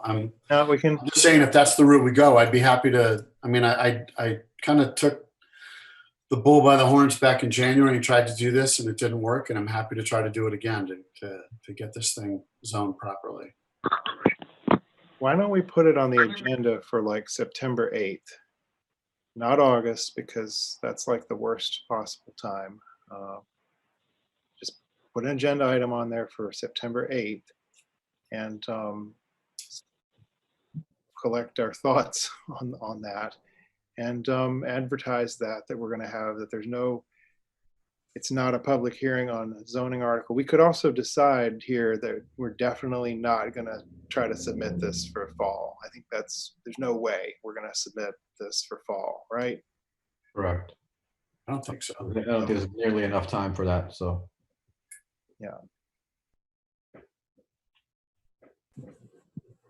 All right, so I think there are a couple of questions in the comments here. So there's a question from Fran that says, have any board members or town employees aware of any developer looking to develop a medical facility of this nature? So I'm not aware of any developers looking to do this. Anyone else? No. I'm not aware of any. We don't have any current applications. And there's a question from Frank. It says, I asked the board to give the same consideration to the medical use zoning that was given to the firearms sales zoning. We are a bedroom community whose biggest draw are safe communities and excellent schools. As was mentioned regarding firearm sales, Dave cautioned us to learn from our neighbors in Dedham, where a gun store was put in close proximity to a school and neighborhood. I think there was strong discussion of not having this language at all, but the planning board was more inclined to adding this versus removing it altogether. But I also agree with Mr. Paff that where this is put should be carefully considered. Thank you, Frank. So what I recommend is put it on the agenda for September 8th. And what's going to happen on September 8th? So I think that, it's going back to, I would suggest go back to the beginning and for all of these articles. So number one, what is the problem we're trying to solve? Why is it necessary? Are there alternatives besides zoning? Not on this one, probably. And then just kind of like, make the case for why we need to do this. I guess that would be kind of, and just present that as an opening discussion, and then have. I think in addition to that, I think you probably need to say what the risk of not doing something is as well. I think we could also we could put it on the agenda and let people know that we're going to have this discussion, so we could try to get some additional public input. Again, I don't know how we do that effectively, since we've had kind of we've had some public input, and we want to engage with people, not just sort of have an argument or something. So we really want to find what's the solution here. What happens typically when we open it up and things like that is we just hear where people don't want it, but there's no substantive discussion to come up with a place that works for our town. And that's the downfall to simply doing that, because all that does is create what we saw at the Downey School meeting. We don't want it here, and with no other further opportunity to discuss other locations. It's a real, you need a working group to sit down and go through all of our zoning. And maybe it starts with this board and then we do public outreach, or maybe this board decides to do no public outreach. I don't know. I'm in favor of, I think that's the one thing we're missing here is public participation.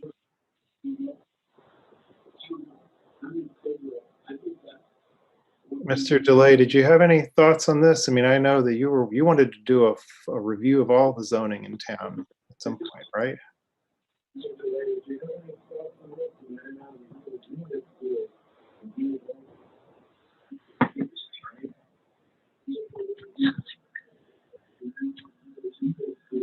Okay. Is he there? Are you there, Bill? Yeah. Okay. Yeah. Sorry, I heard a lot of, I saw the screen was lit up, but I didn't. Yeah. No. Here. I heard a lot of, I saw the screen was lit up. Yeah, you're on a delay. I was trying to keep my phone charged. So I stepped away for a moment while I plugged it in. So where are we now? So on this issue of medical uses, do you have any suggestions for how we can get public input and a review of our zoning? Yeah, I mean, how to, I'm thinking that you had said, I think that you had proposed at some point you wanted to an audit or a review of all the town zoning. So I don't know how this might fit into that. Well, I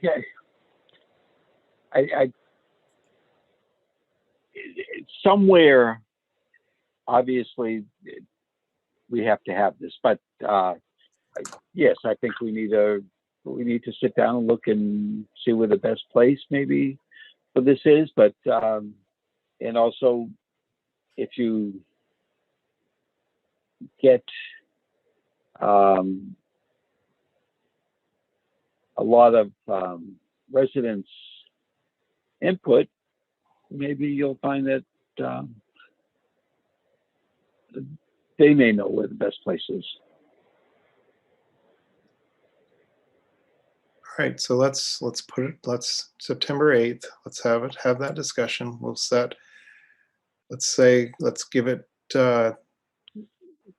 we'll give it let's say we're gonna have an hour and we'll take it as one of the early items on the agenda here and have an initial discussion with no plan to come out of that discussion with an article for town meeting. It's more of a, let's open it up to the full range. Sounds like a plan. All right. Yep, September sounds good. All right, so I think what I'm hearing is takeaway here. We had these 4 articles. Firearms, we'll bring it up again. No discussion or nobody's complaining about that one at all. So then the other 3 prohibitive uses and the room rentals. We'll keep talking about it. And if someone wants to propose to do a similar sort of focus on it at one of the future meetings, recommend a date and let's do that. And then the medical uses, we'll have a discussion on September 8th to start that. All right, is there any further, should we have any further discussion on these town meeting articles? Abby, you have a question in the Q&A? So there's a question from Nada. The town of Weston has a simple sentence in its zoning bylaw relating to use regulations. Quote, a building, structure, or use not expressly allowed by this zoning bylaw is prohibited. And its zoning bylaw has been approved by the Attorney General's office. So I think in reference to the prohibitive zoning article. So I think we can continue the discussion of that at another meeting. And another question from Nada. So why is this proposed article being pushed, shoved, and railroaded through? So I think we're not railroading anything here. I think we're trying to figure out the best approach. All right, is there further anything else on the town articles, on the zoning articles? All right, I think that we have meeting minutes that were distributed to everyone. At the last meeting, we had meeting minutes from, let's see, where are the dates on these?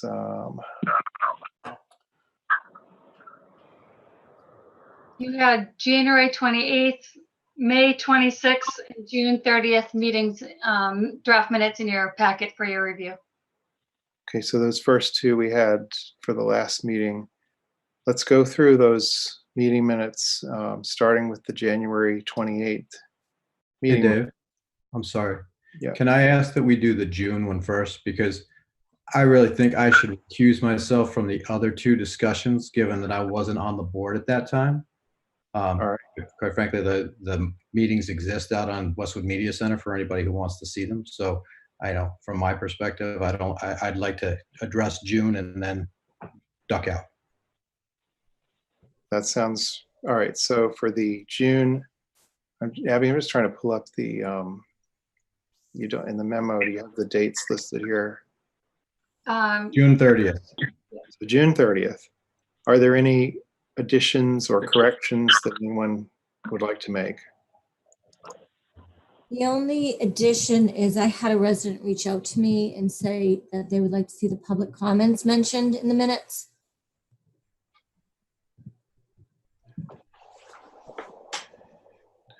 How would we?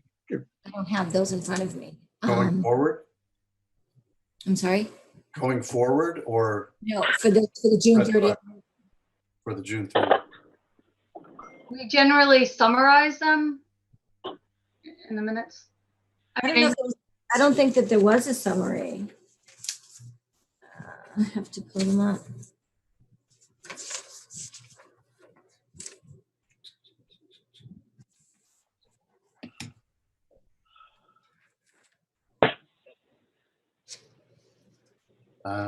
I see public comments on the last page of, second to last page.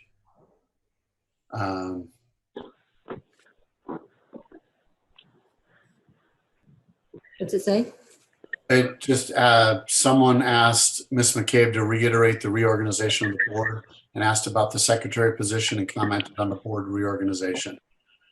And then Ms. McCabe's response follows. So at least on that particular topic, that's it says public comments. I don't know if it shows up anywhere else. But we typically take the public comments at the end, so it makes sense they'd be at the end of the minute. Yeah, I think that she was looking for a more strong comments that she had made. I don't have them in front of me. And I'm not sure if that can be summarized.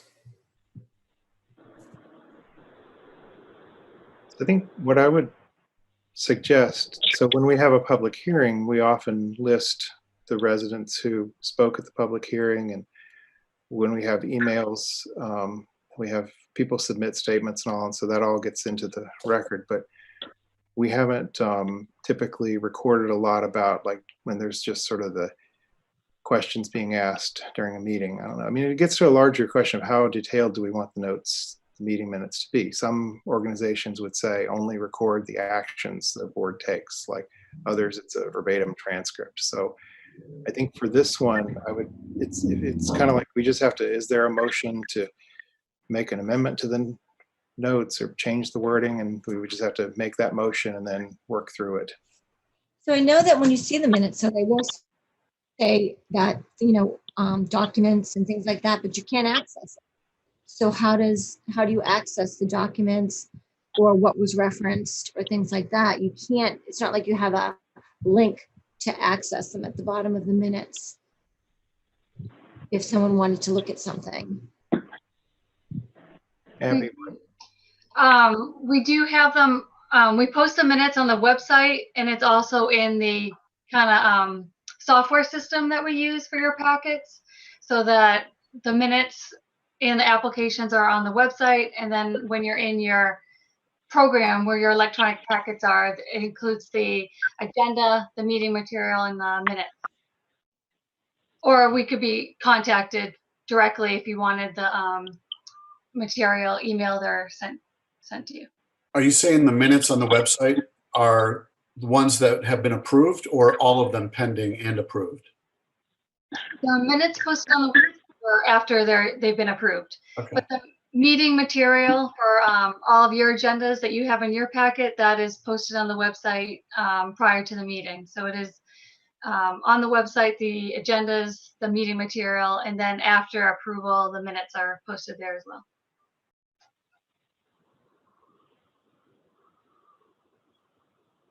So is there a motion or a suggestion to modify the meeting minutes?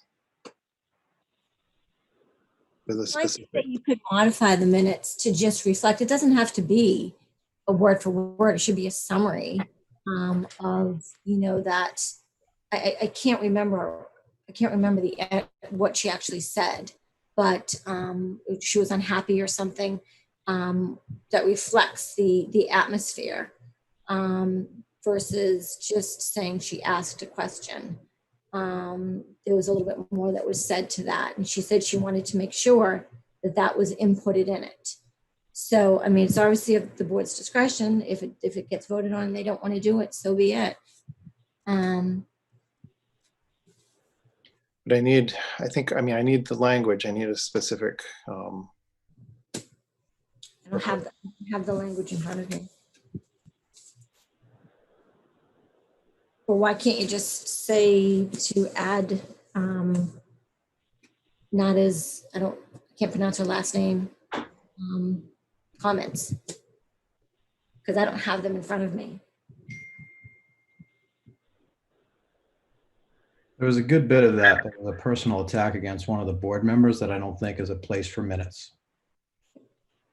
And that's very well could be. It shouldn't be that way, but there could be a summary of that she was unhappy with something or another, however the minutes were. I mean, whoever the minute taker took them, just say that, just to make a summary of it.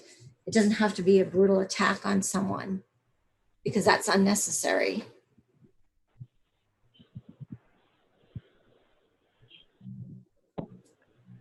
so is it, it's just hard to say without so you want to say like a resident expressed, was unhappy about the outcome, or, I mean, I just don't want to I can't put the words in your mouth either. So but I see what you're trying to say, but we need the language of something to vote on here. And I don't have that. So I just,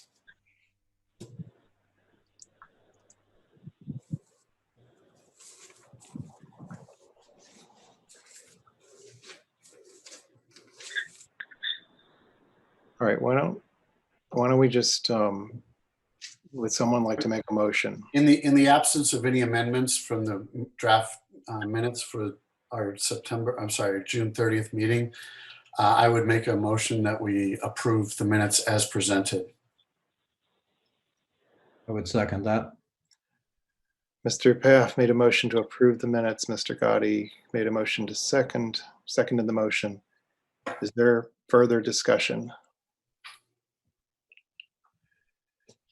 All right, we'll have a roll call vote of Mr. Paff, Yes. Ms. Conant, no. Mr. DeLay, No. Mr. Gotti, Yes. and I vote yes. So that was 3 votes in favor and 2 against. So those are the meeting minutes from June 30th. So Mr. Gotti, did you say you don't want to participate in the other 2 votes? I don't think you need to recuse yourself. It's just You just abstain. All right. From participation. Are there any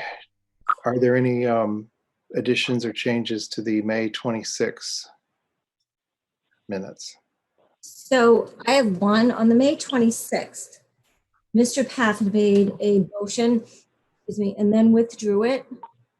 And then in the motion that we adopted, that he wanted to convey more strenuously, he wanted us to put the word strong in front of opposition.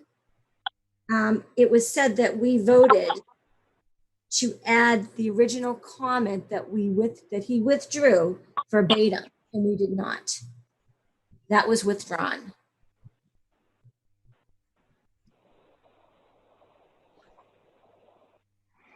So his first action was withdrawn. The second one we voted on and approved. It went 3-2. So that strongly opposed was added, and they still said the above comment verbatim, and that is not the vote we took. Says, and he wants Attorney Goldberg's comments written verbatim as stated above. And that's not, that was withdrawn, and we voted on add strong in front of opposition.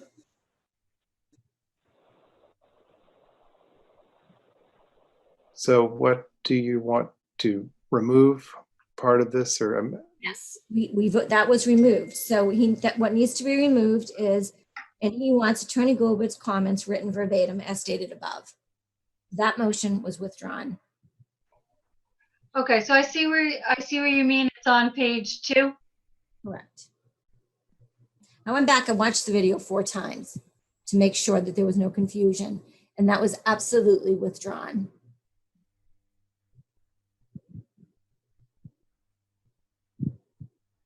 And if you want to all go back and watch it, and we can revisit this next week, that's fine, or the next meeting, that's fine.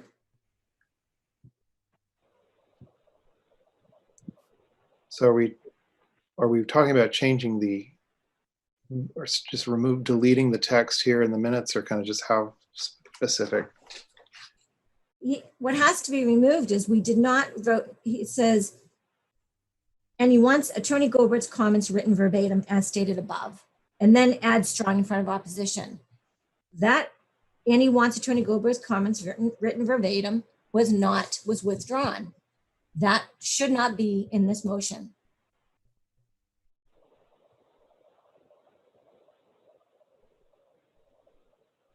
That was not voted on here. So you're saying it appears twice in here? Once above at the top of page 2 and then once in the middle of page 2? So the middle was talking about something else. You withdrew the original motion where you... So halfway down the page, it says Mr. Path withdrew his earlier motion, right? And that's in reference to the... Yep, he withdrew the motion above, and then action taken upon a motion, voted in favor, 3-2, to adopt Ms. Cole's paragraph. And then Mr. Path spoke for 2 minutes, but there was, et cetera, but we voted only for strongly opposed. Right, so basically the part that's the paragraph, so at the top of this page, so that's the original thing. But at the middle of the page where it says action taken, it's like exactly the same text there. And so is your motion to remove from that second paragraph where it says and he wants Attorney Goldberg's comments written verbatim as stated above. It's really... So there's a period after the word disagreed, and then a new sentence, add strong in front of opposition. Delete, and he wants Attorney Goldberg's comments written verbatim as stated above. Is that what you're saying? You'd like that removed? Yeah, that's what we voted on. Okay. If that's not what was voted on, then it shouldn't be included in that. Yeah, I think it's because it's identical. So yeah, it is identical to above.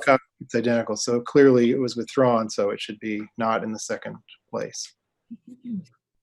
Okay, so I see. So the sentence should end after strenuously disagreed, period. Yeah, as I understand. Yeah. And then add strong. Right, that's a new sentence. Okay. Or semicolon, however it works grammatically. Okay.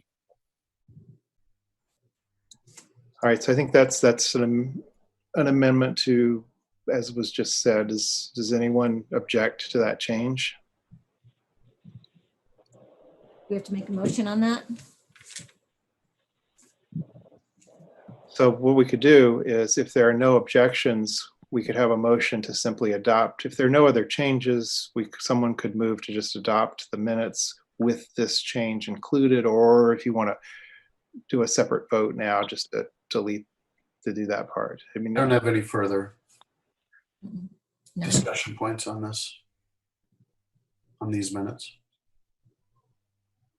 So then we can make a motion to accept the minutes as amended and deleting any wants Attorney Goldberg's comments written verbatim as stated above. In that one paragraph, yes. I would agree to that. I would second that if that's a motion. Can't all right, remember. so I think we have a motion from Ms. Conant to approve the minutes with those edits, and seconded by Mr. Paff. And we'll go through a roll call. Is there any further discussion? Then we'll go through I'm just looking at the Q&A.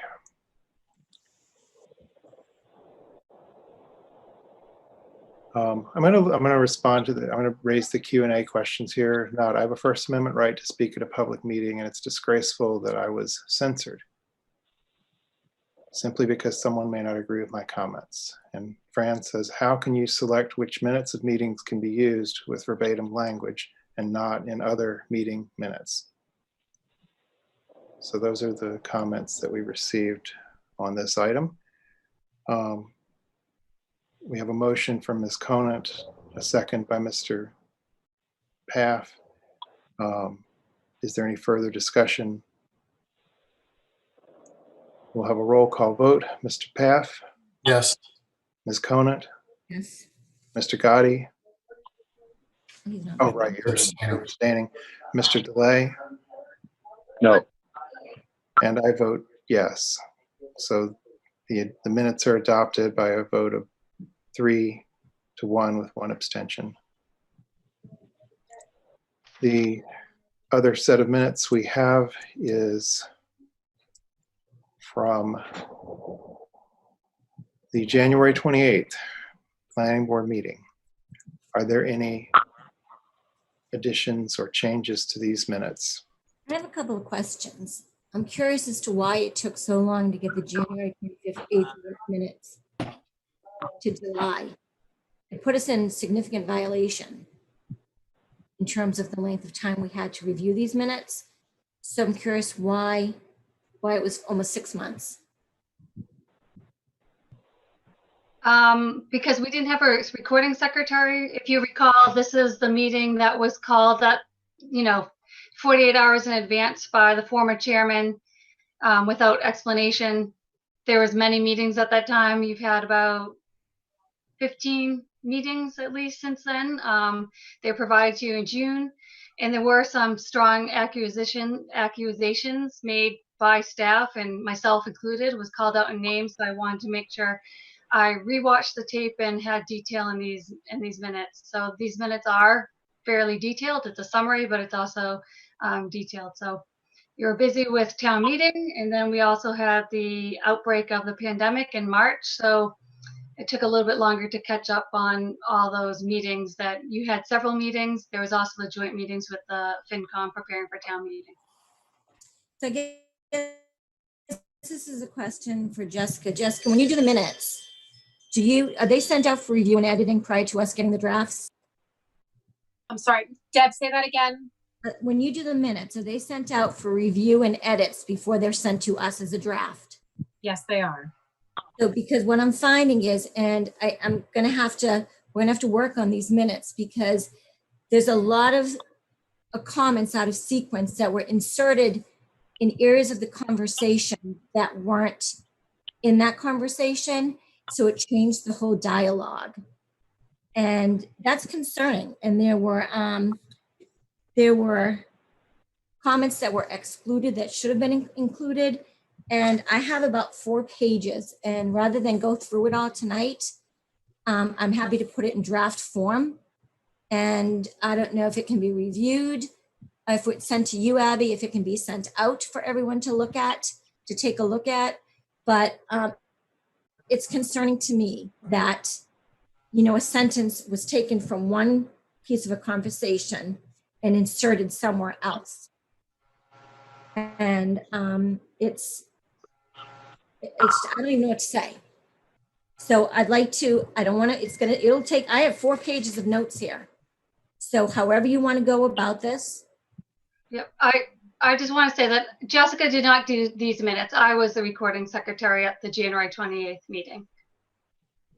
Okay. Is it an avenue we can go down instead of adopting the minutes, that we use an actual transcription of a particular meeting as the minutes for that one meeting? Is that an avenue we can pursue instead of going back and forth on 1 or 2 words or sentences or omitted statements? Can we just have the transcription of the entire meeting? It was a 45-minute meeting. I know there was a lot spoken. I agree. Is that a legal option for us? Yes, we do have, I mean, the town has an option. We could pay for a transcription service to transcribe the minutes. So it's like an outside service. That Would be acceptable to me, but I'm just one board member. I mean, I think they still need to be reviewed, but the transcription, but yes, that would be suitable. That way there, everything would be in correct context. Yeah, that way you have the transcription and the videotape from Westwood Media Center. There's no way it could be misconstrued in those 2 official. Westwood Media Center tape is official, right? It can be used legally.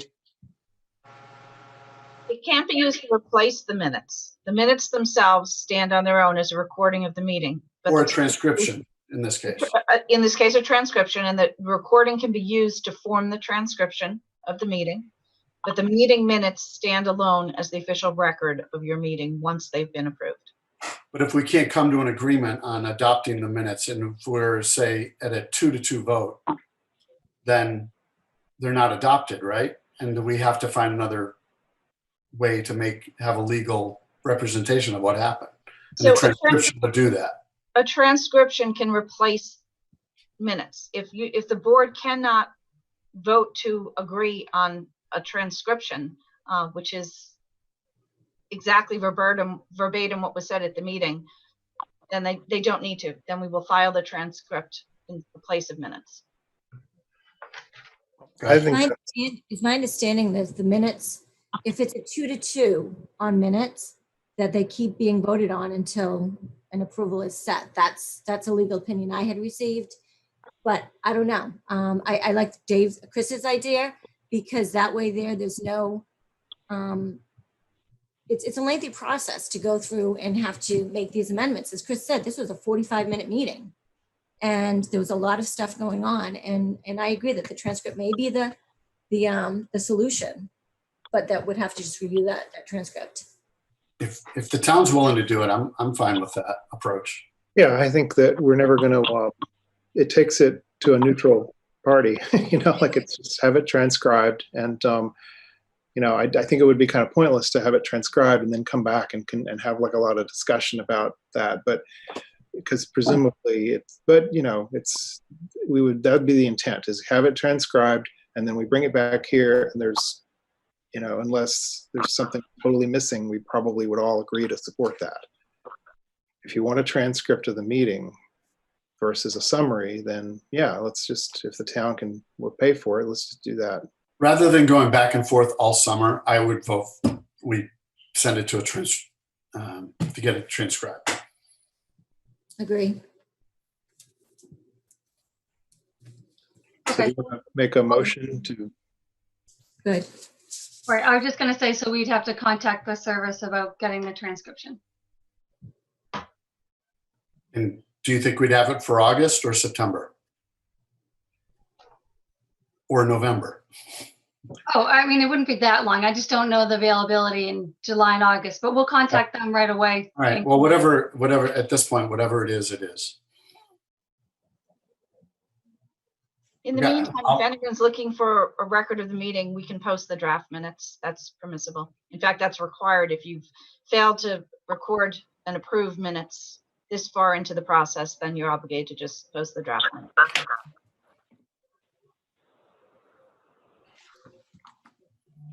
So We need how a do we- motion. Sorry. I was gonna say, how do you make a motion? So we need a motion to take the action. So we need to, someone make that motion. I'll make a motion that the meeting minutes or the videotape of our January 28th meeting be sent to be transcribed, and they would be used, if agreed were accurate, they would be used as in place of our meeting minutes for that particular meeting. Second. Motion. All right. Is there any further discussion? So Mr. Paff made a motion. Ms. Conant seconded the motion. I'll have a roll call vote. Mr. Paff? Yes. Ms. Conant? Mr. DeLay? No. Mr. Gotti is abstaining, I believe. And I vote yes. So that is 3 votes in favor, 1 against, 1 abstention. To have the video transcript, the video of the January 28th meeting sent to a transcription service to be written up and brought back to this board where we will vote on it. All right. Is there anything else on our agenda? If we could just review the meeting, suggested meeting dates for the fall. You talked about your next meeting is Tuesday, August 18th. And then you talked earlier about your next meetings in September would be Tuesday, September 8th and Tuesday, September 22nd. And then I did contact the Finance and Warrant Commission, and they have a draft schedule. So I worked around their schedule and tried to work backwards from town meeting. So I would suggest Tuesday, October 6th and Tuesday, October 27th. November, I could really only find one date because of town meeting and because of the election and because of Veterans Day and the Thanksgiving holiday. I would suggest Tuesday, November 17th. And then Tuesday, December 1st and Tuesday, December 15th. That's 2 meetings in December. Usually you only have 1 in December, but if it's possible to, if you don't need December 15th, if we don't have anything, we try to put everything on December 1st, but you might need that second meeting.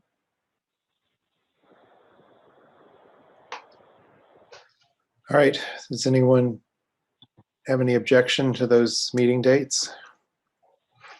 No. I don't. All right. I don't. With seeing no objection to the meeting dates, I think we go ahead and Abby, go ahead and set the calendar. Is there a motion? No, Dave, wait. Can I make a quick? I have a quick question for Deb. Deb, so when you were talking about the list of documents, would you rather see a link to the document rather than a summary of what the document is? No, so before, I can see everything, but when I was a resident and I would look through some of the information, even, I guess I would more have to do it like the approval of things. And it would say documents and comments by different people. You can't access any of that. So you don't know what people said or what the documents were. I can do it as a planning board member now, but other people can't see anything. And I don't know how you. So you're not talking about the list of documents and a link to see, you know, that it was a public meeting. So that's not what you're talking about. You're talking about. No. Right at the end of something that, like, for example, maybe I confused you. For example, when we approve a motion, if we approve a special permit or something, they'll list at the end all the documents and things that were looked at and comments that, you know, but you can't access that. Yeah, so what I'm saying is, so at the end, so on my last page of my minutes, I always list all the documents with the, you know, with the title of what the actual thing is. You want all those within the actual, like after we spoke to them, and do you want the link to the actual I just want to make sure I understand what you were. I think probably from a resident standpoint, just for transparency, as I said, I was at the meeting, so I know. But if someone wants to go and look at that stuff, for example, when I wasn't on the board, but I don't know what the answer to that is, because I know I've always listed documents at the end of the minutes. Right, and that's what I'm talking about. Ones at the end of the minute. Yeah. Right. I just want to say we have evolved over the years, so we do have more of this material in one place and available electronically now. You know, really, once we went fully electronic, we have more material available so that everyone can see it. You know, a few years ago, we didn't always have everything electronically. Now we have some of these things like the review letters and other outside documents. We do get them electronically, like things such as pictures and stuff like that. So it is posted now. The minutes are required to list the material that the planning board was looking at. But now we have kind of a new format. So it is more available than it was a couple of years ago. Okay.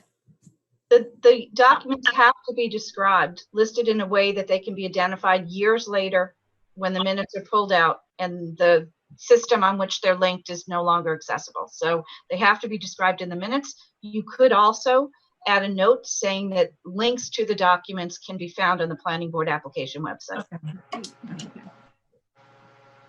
Hey, Dave, I'm sorry. I know I had Chris text me when you guys were done with the minutes. Glad walked away. Just can you throw out the dates again for me? Because I just want to check my calendar real quick. So, September 8th, September 22nd, August 18th, sorry, was first, October 6th, October 27th, November 17th, December 1st, and then December 15th. But that might be, if we have nothing, we might try to cancel that. Okay, I think I can do all of those. Just quickly scrolling through the calendar.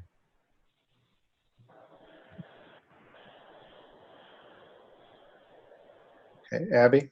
And so I would just like to go back to our, kind of discussion on, planning board procedures and how these, meetings are operating.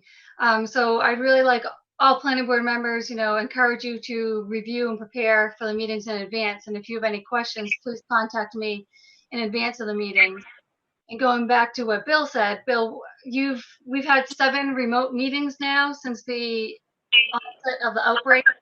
In all 7 meetings you have participated. You've participated by phone, but I have reached out to you many times, especially in March when this first happened and we learned that we can't be together and had to go to remote. I reached out to you in March, March 17th, April 7th meetings, May 12th, May 21st, May 26th, and you didn't get back to me. You never notified me that you didn't have a computer or that you had any trouble accessing. And all of our planning board agendas and meeting notices include the numerous ways that people can participate by the TV station, but participate through the Zoom.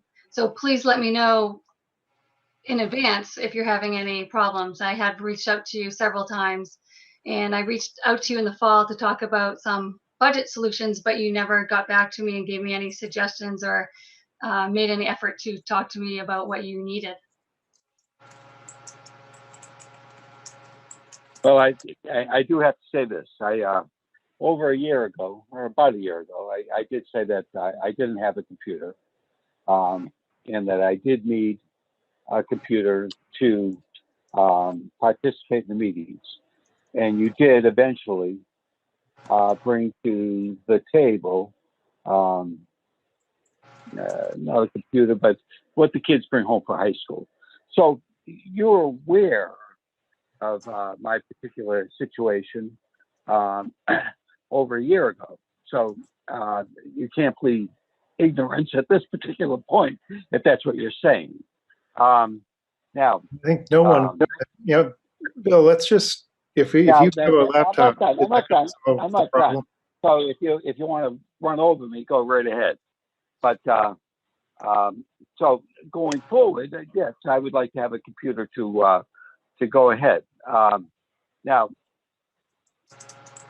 I will go back to the last meeting and you know, I'm not happy with the reorganization.